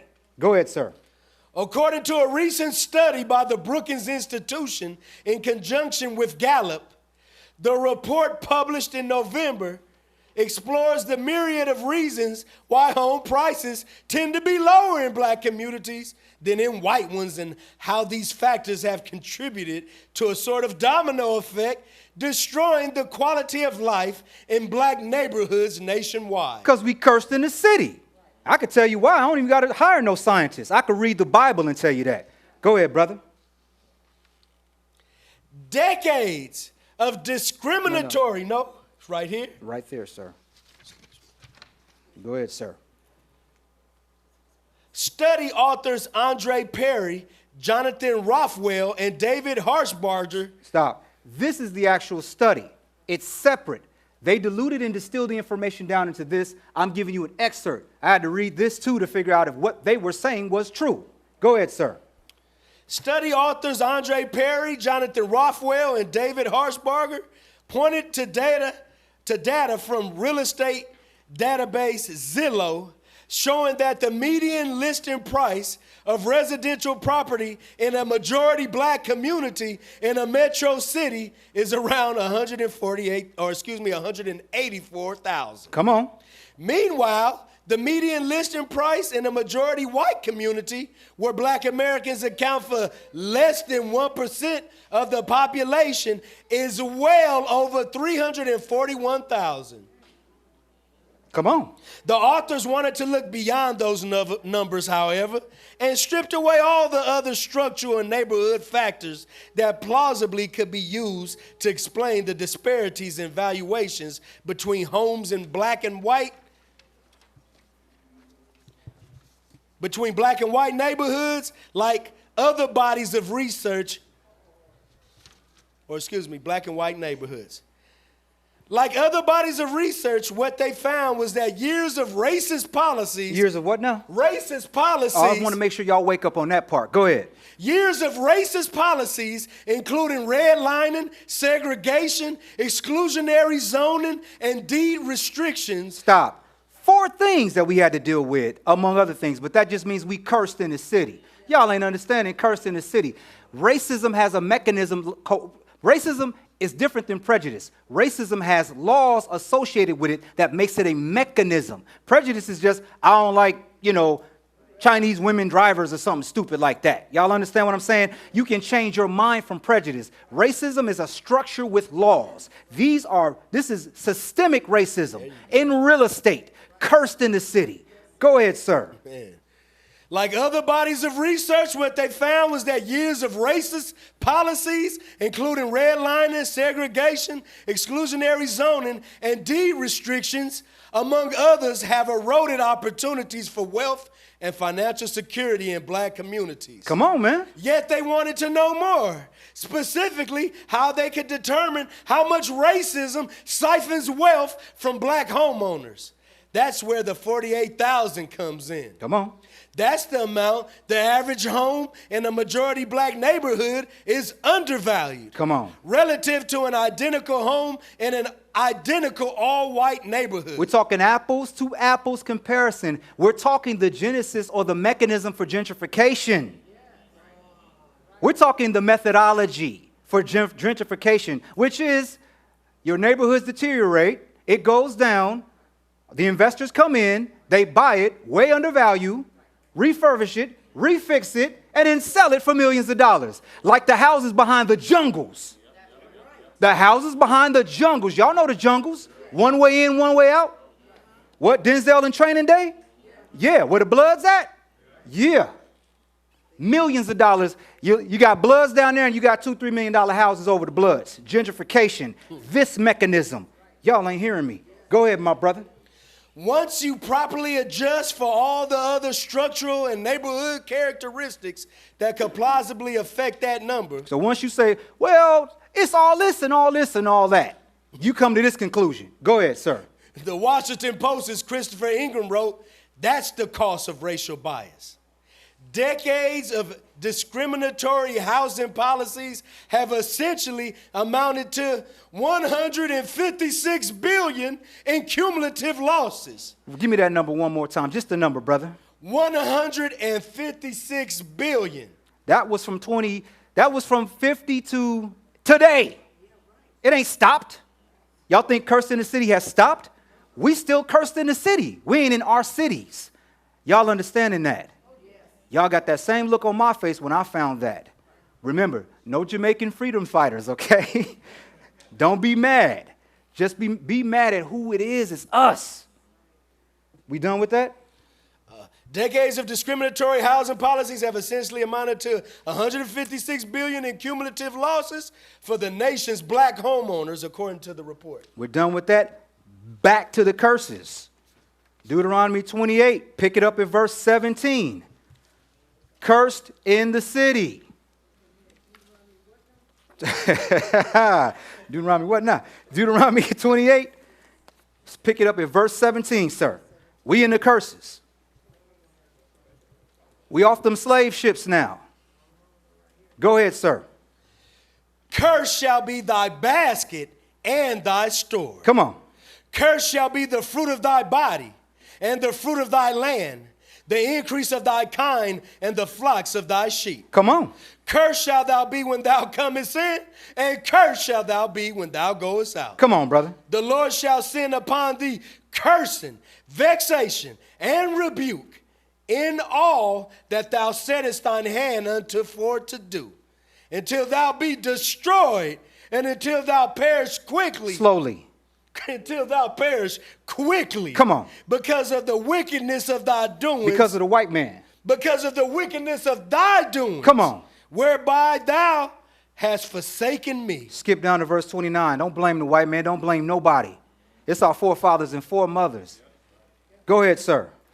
And thou shalt grope at noonday as the blind gropeth in darkness. Come on. And thou shalt not prosper in thy ways, and thou shalt be only oppressed and spoiled evermore, and no man shall save thee. That's what we was talking about in Deuteronomy 68. No man's going to buy you, no man's going to save you. Takes a miracle to save us. Verse 30, sir. Thou shalt betroth a wife, and another man shall lie with her. Thou shalt build a house, and thou shalt not dwell therein. Thou shalt plant a vineyard, and shalt not gather the grapes thereof. Skip down to verse 33. Go ahead, brother. The fruits of thy land and all thy labors. Some of my labors. And all thy labors. Come on. Shall a nation which thou knowest not eat up. And thou shalt be only oppressed and crushed always. Read 33 again. They ain't hearing you. The fruit of thy land and all thy labors shall a nation which thou knowest not eat up. And thou shalt be only oppressed and crushed always. When you work and pay your bills, when you pay for your house, that's your labor. We have $156 billion worth of loss in the city. That's a number, a metric, a cost for disobedience. $156 billion just on property. Now, let me show you something. Let's talk about sugar. Cursed in the field, huh? You're going to toil away in a field, and all your labors in the field, some other nation is going to exploit and use and become rich. Go ahead, sir. You just start The from New York Times right there? You want just start from here, the first. Okay. The first cane stalk near Baron Street in New Orleans in 1751. Sugar was already a huge moneymaker in British New York. So we're talking about sugar. We're talking about the commodities of the slave trade, which was not only people, but sugar and tobacco and cotton. Go ahead, sir. We're talking about sugar in New Orleans, in Louisiana. Go ahead, sir. By the 1720s, one of every two ships in the city's port was either arriving from or heading to the Caribbean. One of two ships. 50% of the ships was heading to the Caribbean. Go ahead, sir. Importing sugar and enslaved people and exporting flour and exporting, flour, meat, and shipbuilding supplies. To make more ships, to go get more slaves, to export more sugar, to make more money. Go ahead, sir. The trade was so lucrative. So what? So lucrative. Come on. That Wall Street's most impressive buildings were Trinity Church at one end, facing the Hudson River, and the 5-story sugar warehouses on the other. That was traded on Wall Street, the center of the heart of the money. Wall Street is for the United States, and London is for Europe. Go ahead, sir. Close to the East River and near the busy slave market. The what? The busy slave market. Come on. New York's enslaved population reached 20%, prompting the New York's General Assembly in 1730 to issue a consolidated slave code. A consolidated slave code saying what, sir? Making it unlawful for above 3 slaves to meet on their own. You know we couldn't even meet together? More than 3 of us? Right, try that at your job. Everybody's looking at you like, what are they talking about? Right? Go ahead, sir. And authorizing each town to employ a common whipper for their slaves. A common whipper. How that Indeed application look like, right? Need someone to whip Negroes. Go ahead, brother. In 1795, Etienne de Boer, a New Orleans sugar planter, granulated the first sugar crystals in the Louisiana territory. So the first granulated sugar was done in Louisiana. That's why even to this day, Louisiana is like a sugar mecca to this day. Go ahead, sir. With the advent of sugar processing locally, sugar plantations exploded up and down both banks of the Mississippi River. Come on. All of this was possible because of the abundantly rich alluvial, is that Alluvia? Alluvial, there we go. Clay. Alluvial, Red clay. Rich alluvial soil.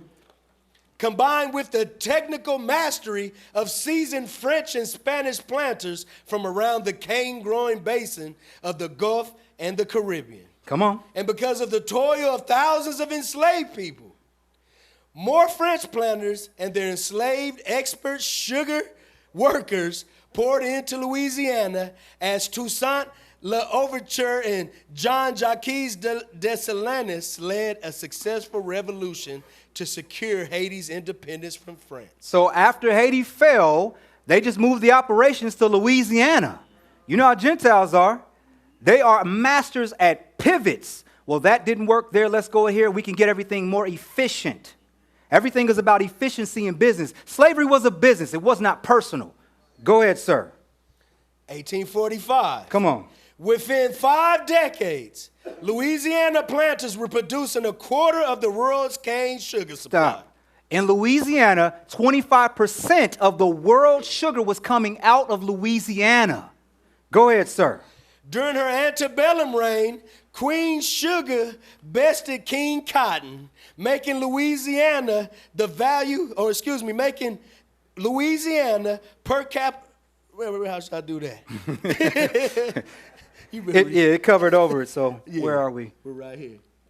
The second richest state in per capita wealth, bested King Cotton, making Louisiana the second richest state per capita, according to the historian Richard Follett. The state ranked third in banking. The state ranked third in banking behind New York and Massachusetts. Go ahead, sir. In 1840, the value of enslaved people. Go ahead, sir. In 1840, the value of enslaved people alone represented tens of millions of dollars. How much? Tens of millions of dollars. In 1840 money. Go ahead, sir. In capital that financed investments, loans, and businesses. So the value of slave people was the actual finance that sponsored more businesses. Go ahead, sir. Much of that funneled back into the sugar mills, the most industrialized sector of Southern agriculture. Come on.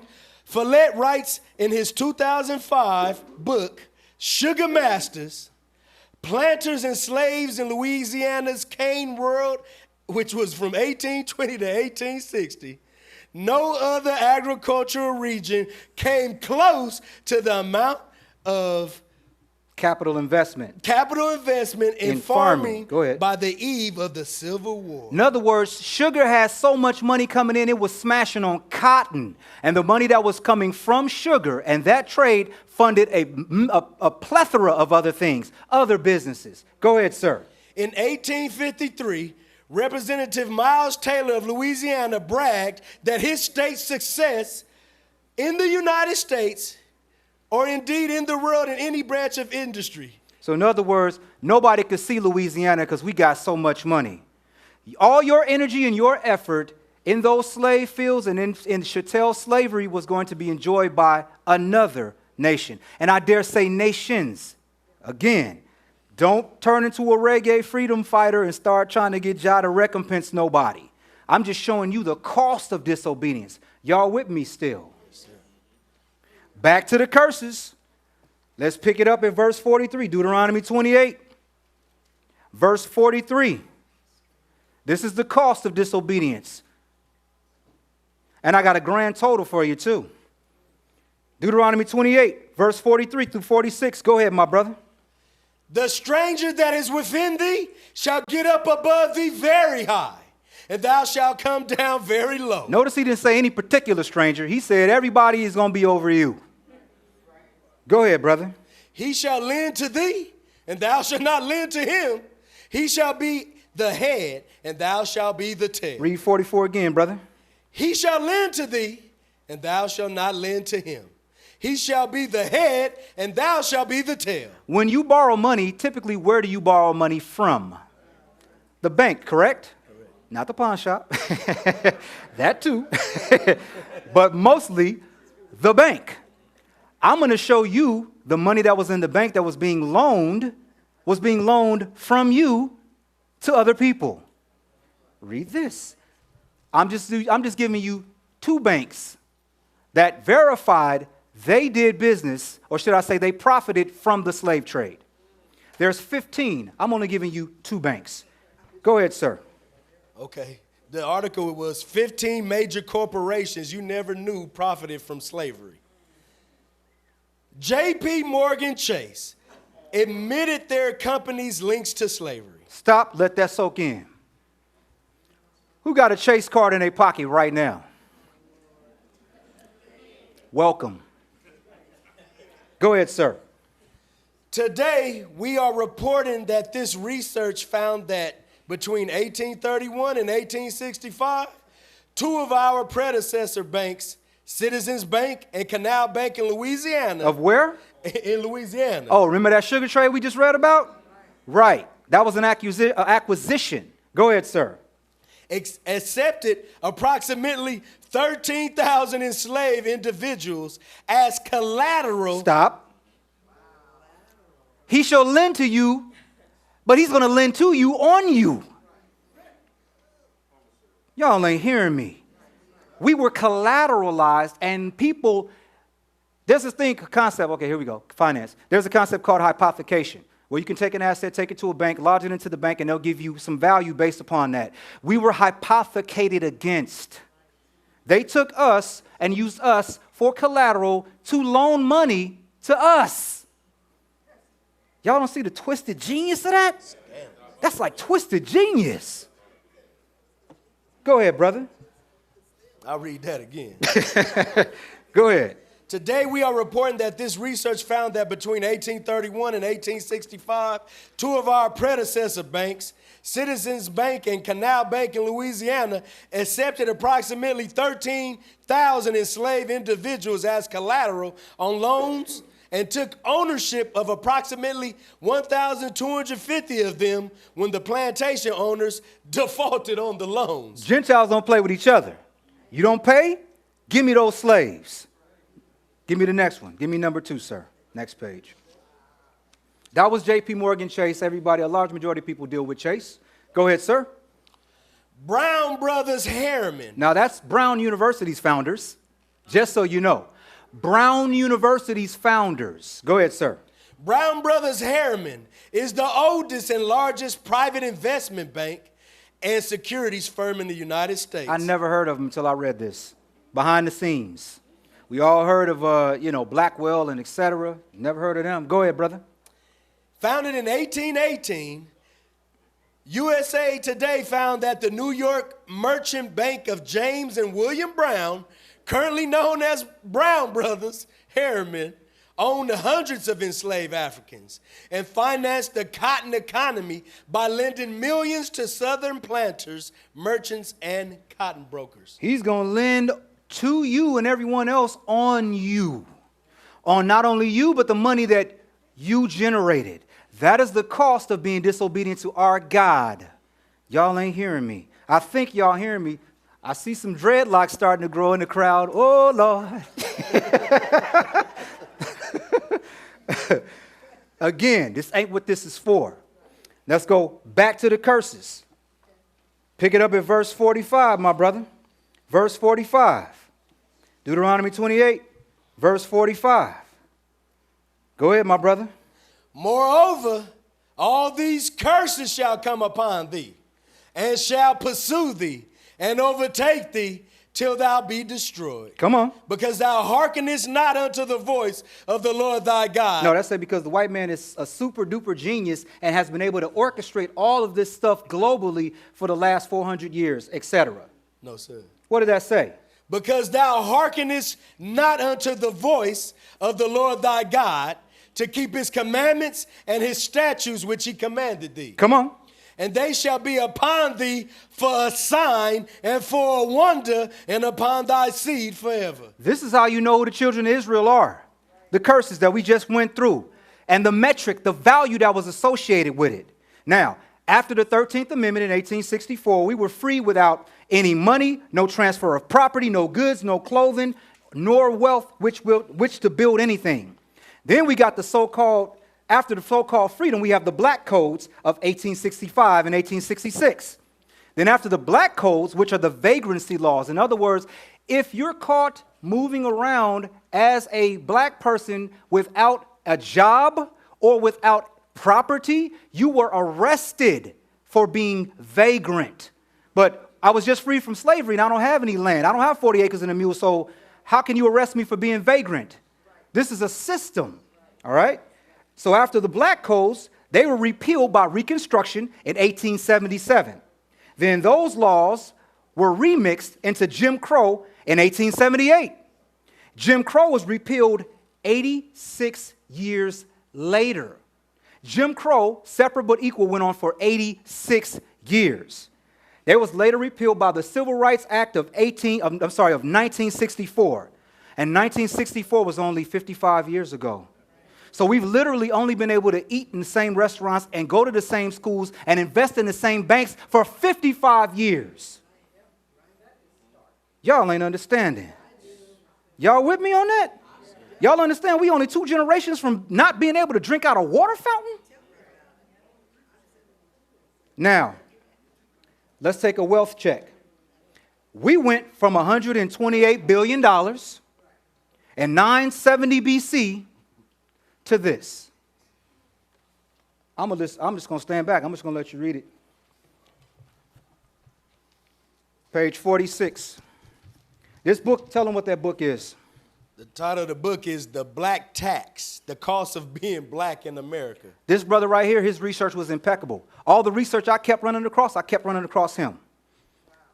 We went from $128 billion in 970 BC to this today. Now we're in 2019. This is the cost of disobedience to our God. Go ahead, brother. Page 46.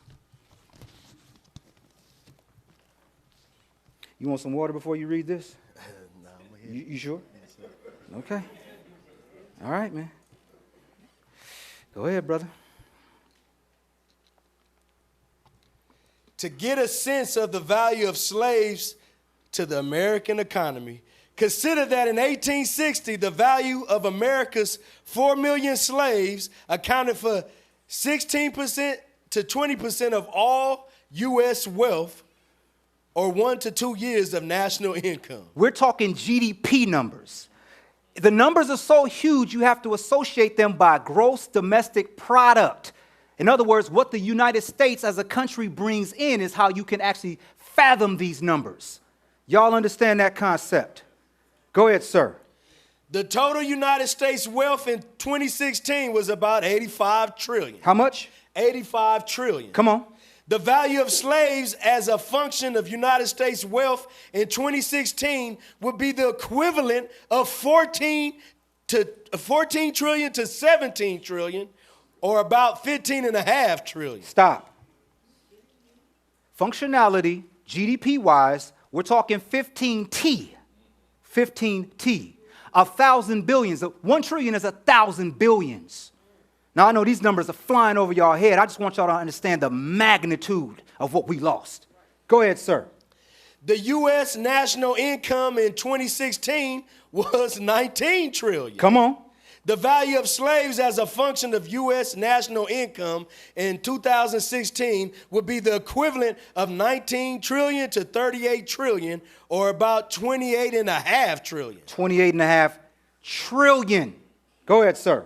The average of these estimates is 22 trillion, which represents the equivalent present value of the future net earnings that those slaves would provide to their masters in 2016. So if slavery had kept rolling, that would have been the value. That's the only way. That look on your face right there. That's the only way you can fathom what's going on. Again, we not here to hate nobody. I'm showing you the result of what we did to us. Go ahead, sir. Today, the combined net worth of the more than 40 million African Americans is currently 1.5 trillion. Stop. That is our current net worth. The country's wealth is estimated at 85 trillion. We have less than 2%. 1.5 is all we have out of 85 trillion. Y'all ain't hearing me. Y'all act like I'm throwing numbers out there that's just like nothing. This is cumulative wealth. This is wealth that should be passed down. There should not be one Israelite that does not have money to go to college or get a house when they turn 18 or get a trust fund when they turn a certain age. Y'all ain't understanding. Disobedience has a cost to it. Go ahead, my brother. This means that 4 million slaves in 1860 had an equivalent economic value that is about 15 times more than the net worth of 40 plus million black Americans 152 years later. Stop. In other words, slaves back then, the 4 million slaves back then, and their work, their energy, the value that they would have generated is worth 5 times than, I'm sorry, what? 15. 15 times more than what our present value is after being freed. Go ahead, sir. They ain't hearing you. Since slavery, by definition, is 100% tax on all labor produced by a slave. Come on. It is imperative that we understand the size of the tax imposed on enslaved people in terms of their uncompensated labor prior to emancipation. Come on. Some researchers have estimated that the value of the labor extracted from enslaved Africans was up to 24 trillion, and others up to 97 trillion. Stop. The range is from 20 to 97 trillion. Go ahead, sir. So let's take the average. Go ahead, sir. Taking the average of these estimates yields a conservative value of up to 50 trillion. Stop. We lost 50 trillion. 50 trillion. Y'all ain't understanding. When you're trying to figure out how to pay your bills and buy a new car or this or that or save for college and send your kids to college and everything else, and I need some money and I don't have no money, 50 trillion. 50T. Go ahead, bruh. Which is the effective size of tax imposed on black people between 1619 and 1860. From 1619 to 1860, $50 trillion. Y'all ain't hearing me. Go to page 82, bro. Y'all want the numbers? These the numbers. Hit them with it, brother. Black tax from 1619 to the present. That's 2019. The book was written in 2016, 2019 to the present. Go ahead, bro. A short summary. Come on. Over 70 trillion dollars of resources were extracted from and are not provided to African Americans. Come on. Which effectively destroyed Black America's ability to accumulate wealth and leave a substantial legacy for our children's children. Come on. Let's take a look at the numbers. Let's take a look at the numbers. This is the cost of disobedience in 2019 because we didn't serve our God properly according to what he requested and demanded. Go ahead. Even after he blessed us with 128 billion. Don't forget that. He blessed us with 128 billion. Back in the BCs. Y'all ain't hearing me. This is the cost. Hit them with it, bro. They are frightening and sobering, to look at how pervasive and systematic discrimination and biases have taxed and negatively affected Black America. Come on. Okay. He's looking at the numbers right now. You sure you don't want no water? No, I'm trying to figure out how to list this. Okay. All right. A, slavery from 1619 to 1865, 50 trillion. Come on. B, present value of Black labor in 1860, 22 trillion. C, Homestead Act from 1862 to 1935, 1.6 trillion. In other words, that's what I covered the Homestead Act in the first lesson. Go back to the first lesson. Go ahead, sir. Sharecropping, Jim Crow society. Sharecropping and Jim Crow. After the vagrancy laws, they remixed it into sharecropping and Jim Crow, separate but equal, which went on for 86 years. Give me the numbers. 15 trillion. Come on. E, the great economic expansion from 1935 to 1965. Labor was 4.4 trillion. Education was 2 trillion. Housing was 1.75 trillion. That's what we lost. Go ahead. F, post-civil rights era, 1960 to the present. 2019, 1965. All that was before we got to 1965. Go ahead, brother. 6 decades of a persistent Black-white employment gap. Come on. 3.3 trillion. Stop. Is it hard to find a job? Is it hard to find a job? Y'all beat up here? I'm trying to show y'all the cost. Is it hard to find a job? You know the cost of finding a job, the reason why it's hard to find a job is because of systemic racism, because of the curses, because of proverb and a byword. And the cost of that, give it to him again, sir. 6 decades of a persistent Black-white employment gap. Come on. 3.3 trillion. Come on. Missing intergenerational inheritance. In other words, being able to pass down stuff to your kids. Go ahead. Other than some credit card bills, go ahead. 4.2 trillion. They ain't hearing you. Go ahead, brother. Continual costs. 317 billion per year. Current cost of lost equity value. Come on. 20 billion per year. Current cost of 350,000 missing Black teachers. Come on. 20 billion per year. Current cost, 30 billion per year current lost income from Black prison population. Stop. That alone cost us 30 billion. Brothers and sisters locked up cost 30 billion into a Black, quote unquote, Black economy. 30 B a year. Y'all ain't hearing me. Go ahead, brother. 80 billion per year, persistent 6-decade Black-white employment gap. Come on. 72 billion to 93 billion lost in 2005 to foreclosures from discriminatory subprime lending. Y'all remember that? Yes, sir. Go ahead. 94 billion to 123 billion cost of workplace discrimination in 1970. Come on, brother. It's more. It's more. I think it's more.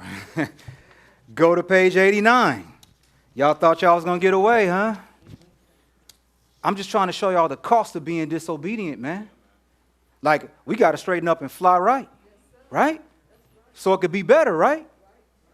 I don't want y'all to just think it's all hope is lost. All hope ain't lost. Part three is going to show y'all the solutions, some solutions. Go ahead, brother. The 2% rule. Oh, this is going to hurt y'all. Go ahead. Research shows that Black Americans were often restricted to 2% levels or less in many vital, important aspects of the economy. Come on now. Politics and society at large that facilitated wealth accumulation. Come on. Black Americans were emancipated but denied land, capital, credit, fair wages, means of production, skills development, and free trade, all of which were far below than 2%, the 2% level. Come on. Held less than 2% of United States wealth for 350 years. Read that part again. They ain't hear you. Held less than 2% of United States wealth for 350 years. Stop. Go ahead, bro. On less than 2% of all United States land for 400 years. Come on. Currently, that's 1%. Held less than 2% of almost all high-skilled, high-paying jobs in all industries for 150 years after emancipation. Come on. Received less than 2% of 246 million acres distributed to 1.5 million American families. Actually, less than 0.27%. Come on now. Received less than 2% of the $120 billion distributed to Americans via federal housing subsidies. Stop. That's why that's why the average house in a black neighborhood is 50,000 less, because we receive less than 2%. Go ahead, sir. Received less than 2% of the $95 billion distributed to Americans via the GI Bill. Come on now. Received less than 2% of the $50 billion distributed to Americans via the New Deal. Come on. Received less than 2% of agriculture subsidy payments distributed to American farmers. Y'all ain't hearing me. Go ahead, brother. Less than 2% of the adult black population was allowed to attain college degrees as of 1950. Come on. Today, black Americans have unknowingly settled into a 2% equilibrium with their most vital financial enterprises. Black Americans spend less than 2% of their combined $1.2 trillion income on black enterprises. Stop. That's one of the solutions. Part 3. Go ahead. Deposit less than 2% of their combined $130 billion of deposits in black banks. Come on. Spend less than 2% of their combined $1.2 trillion income on education. That's it. Go to page 91. Y'all still with me out there? I'm sorry you're getting abused. I'm sorry. But guess what? Our forefathers and mothers and us to this day are still transgressing God's laws, making excuses for it like I'm human or whatever, and it ain't going to get no better. We need a miracle to save us, and the miracle is Jesus. But that is for another lesson. Go ahead, sir. Investment in business financing. Black-owned small businesses receive less than 2% of all loan money distributed through the SBA, according to an analysis by the Wall Street Journal. By the Wall Street who? By the Wall Street Journal. Come on now. Less than 2% of total corporate procurement dollars are... In other words, business-to-business spending.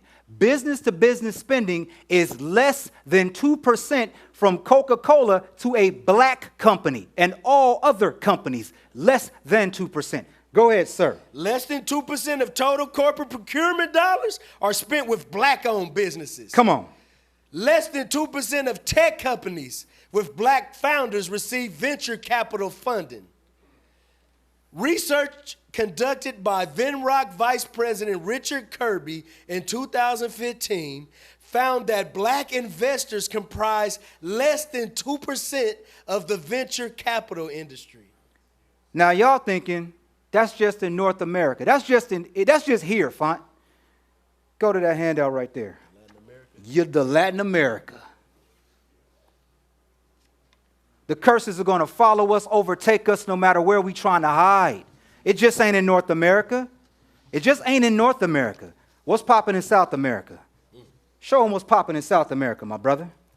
The cost. Go ahead. Latin America. In the country with the largest African descendant population in the hemisphere. Sorry. The largest African population. Go ahead, sir. Brazil. Come on. We know that if the white and black populations were classified separately, the Human Development Index of a hypothetical Afro-Brazilian nation. In other words, if they split them into two countries and looked at them according to livable standards, education, economics, etc., they would come with these numbers. And the higher the number is, the worse it you are. Go ahead, sir. The nation would rank 101, while an all-white nation would rank 46. The official HDI ranking for Brazil is 69, which is roughly the average of two racially divided Brazilian countries. Come on. The exclusion of Afro-Brazilians harms development prospects for the nation as a whole. Come on. An Inter-American Development Report recently calculated that Brazil and other Latin American economies could expand by over 1/3 if people of color were fully included in the workforce of their nations. Stop.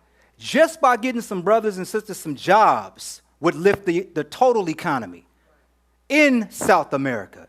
If you think it's only in North America, if you think we hiding from the curses, no. The Lord said they're going to find us, overtake us, grab us, tackle us, and we're going to get hurt because of our disobedience. Go ahead, sir. For example, blacks in Brazil are almost half the population, 40% or 80 million, based on the most recent official statistics. Come on. But their economic participation is only 20% of GDP.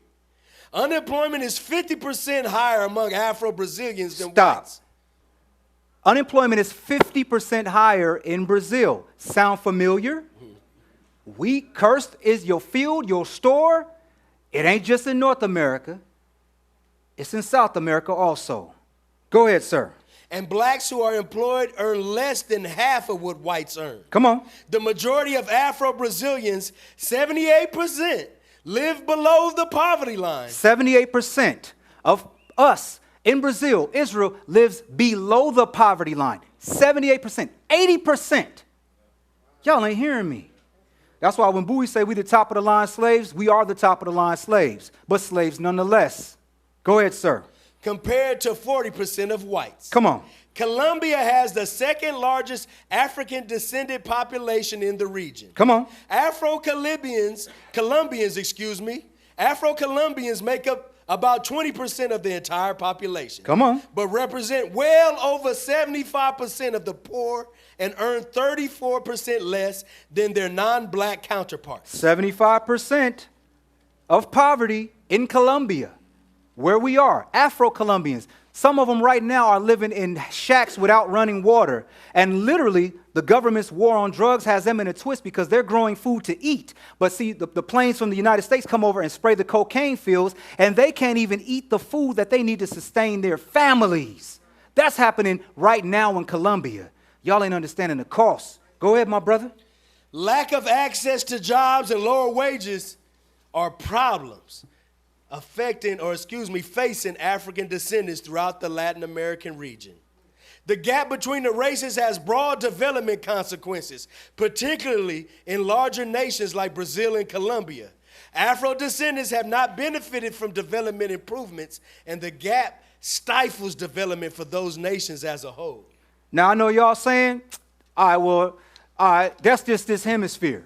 That's just, all right, so that's North America. That's South America. I could give you that. But Europe, what about Europe? What about Europe?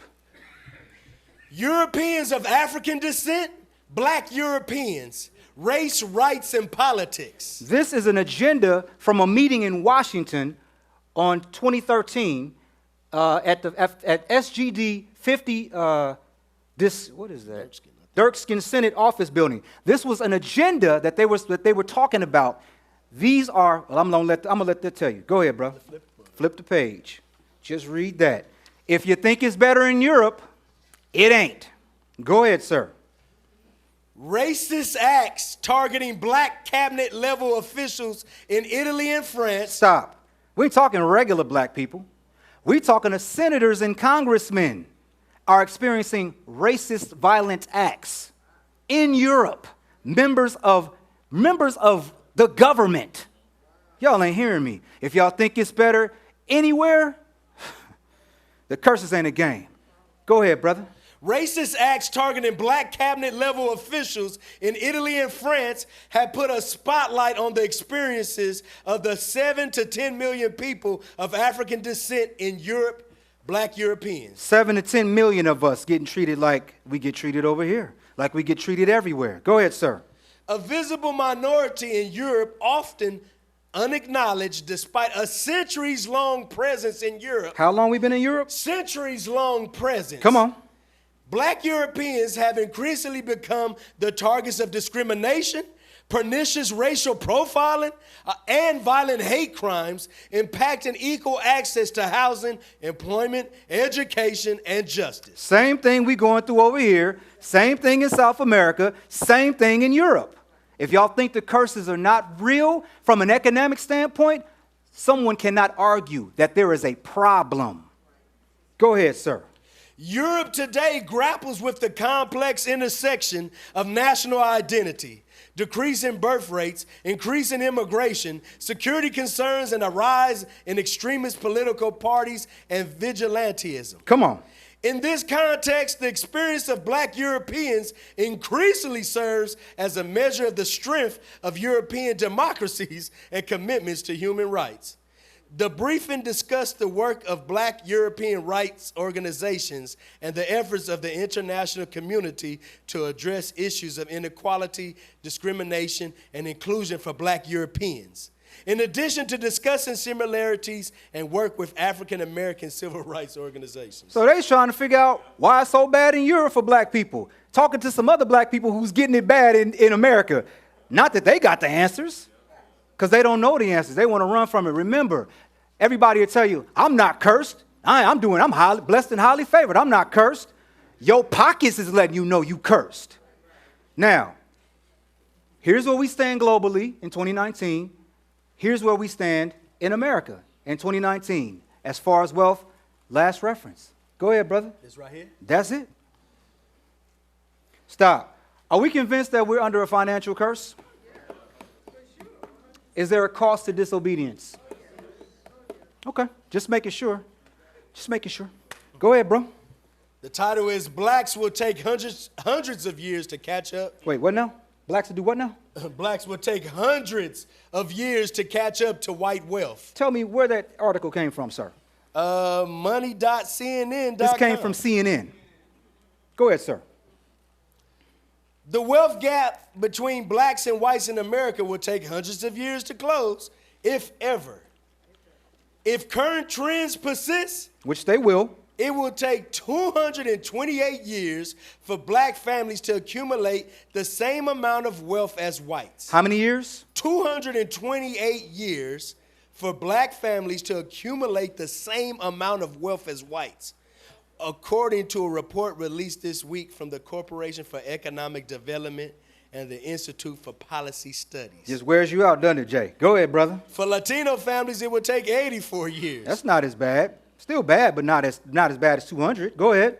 Over the past 30 years, the average household wealth of white families has grown 85% to $656,000. So that's the average household wealth of the Gentiles. Go ahead, sir. While that of blacks has climbed just 27% to $85,000, and Latinos 69% to $98,000. That's it? That's it. That's where we stand. Financially, we are on the absolute bottom per the curses. We fell under the influence of wicked angels. We're consumed with the passions of our wicked desires continually. Our imaginations are way more important than God's law, statutes, and judgments. My question is, how do we fix this on a nationwide basis? Scripture can't be broken, right? The Lord must intervene. That's the only way. Now, there are things we can do, and I'm going to cover that in part 3. But as far as this captivity, this iteration, this fourth iteration, it's the Lord. Deuteronomy 30. Scripture can't be broken. The Lord has to intervene to undo what we made him do to us. Redemption is in his hand. We can try to argue against the Bible all day, but the facts, the numbers don't lie. Numbers don't lie. Our forefathers dropped the ball. After the Lord handed us a $128 billion football, say run with it, we tripped. Deuteronomy 30. This is the only way to fix the slavery redemption part. I'll cover some other solutions in part 3. Deuteronomy 30, 1 through 4. Go ahead, brother. And it shall come to pass, when all these things are come upon thee, the blessing and the curse, which I have set before thee, and thou shalt call them to mind among all the nations, whither the Lord thy God have driven thee. Just like we heard in the song when we came in the Deuteronomy 28 song. That's the first step. That ain't the gospel, but that's the first step. Go ahead, sir. And shall return unto the Lord thy God, and shall obey his voice according to all that I command thee this day, thou and thy children with all thine heart and with all thy soul. Verse 2 is very crucial. Return to God, not half-hearted, not still making excuses, not still playing no games. Go ahead, sir. That then the Lord thy God will turn thy captivity and have compassion upon thee, and will return and gather thee from all the nations. Some nations. All the nations. Just Eastern Europe. All the nations. Come on. Whither the Lord thy God hath scattered thee. Come on. If any of thine be driven out unto the outmost parts of heaven, Which is the earth. Go ahead. from thence will the Lord thy God gather thee, and from thence will he fetch thee. So until then, do we just suffer in poverty and silence? I say no. No. How do we fix our individual lives? I'm going to cover that in part 3. Until then, fear the Lord, keep his commandments, pray, read your Bible, and keep yourself from sin. And that's it.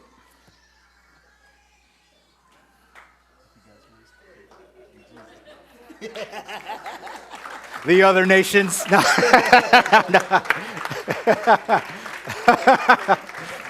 Praise the Most High. Go ahead and get those announcements, bro. Praise the Most High, bro. The Sabbath announcements. Go ahead, bro. We welcome you and hope today's lesson increase your knowledge of the Holy Bible. CDs and DVDs of the Sabbath lessons are available. Please place your order and donation in the offering envelope, and it will be filled on the next Sabbath. The children's class age 5 to 12 starts at the same time as the adult Sabbath lesson in the assigned location. Bring your child so that their knowledge may be increased. Train up a child in the way he should go, and when he is old, he will not depart from it. That's Proverbs chapter 22 and 6. Adult question and answers from 4:30 to 6:30 after the Sabbath lesson. We have question and answer every Wednesday at 5 p.m. via telephone conference line. The number and access code are located at the top of the lesson. Or see the live stream of question and answer at www.thykingdomcome7.com. If you are interested in being baptized, please place your name on the list at the literature table. Remember to follow the dress code when attending our services. Men should remove all hats and all head coverings during service times. Women should wear a head covering, such as a hat or scarf, during the service. Women should not wear tight-fitting pants or skirts or revealing clothing. Attire should be modest according to the Bible. If your child becomes restless during the Bible lesson, we encourage you to remove your child from the room until he or she has settled. Your tithes and offerings are always appreciated. Please place your tithes and offerings in an offering envelope and deposit it in the offering box. Your cooperation is greatly appreciated. Again, thank you for coming, and we hope to see you on the next Sabbath. Peace. Peace.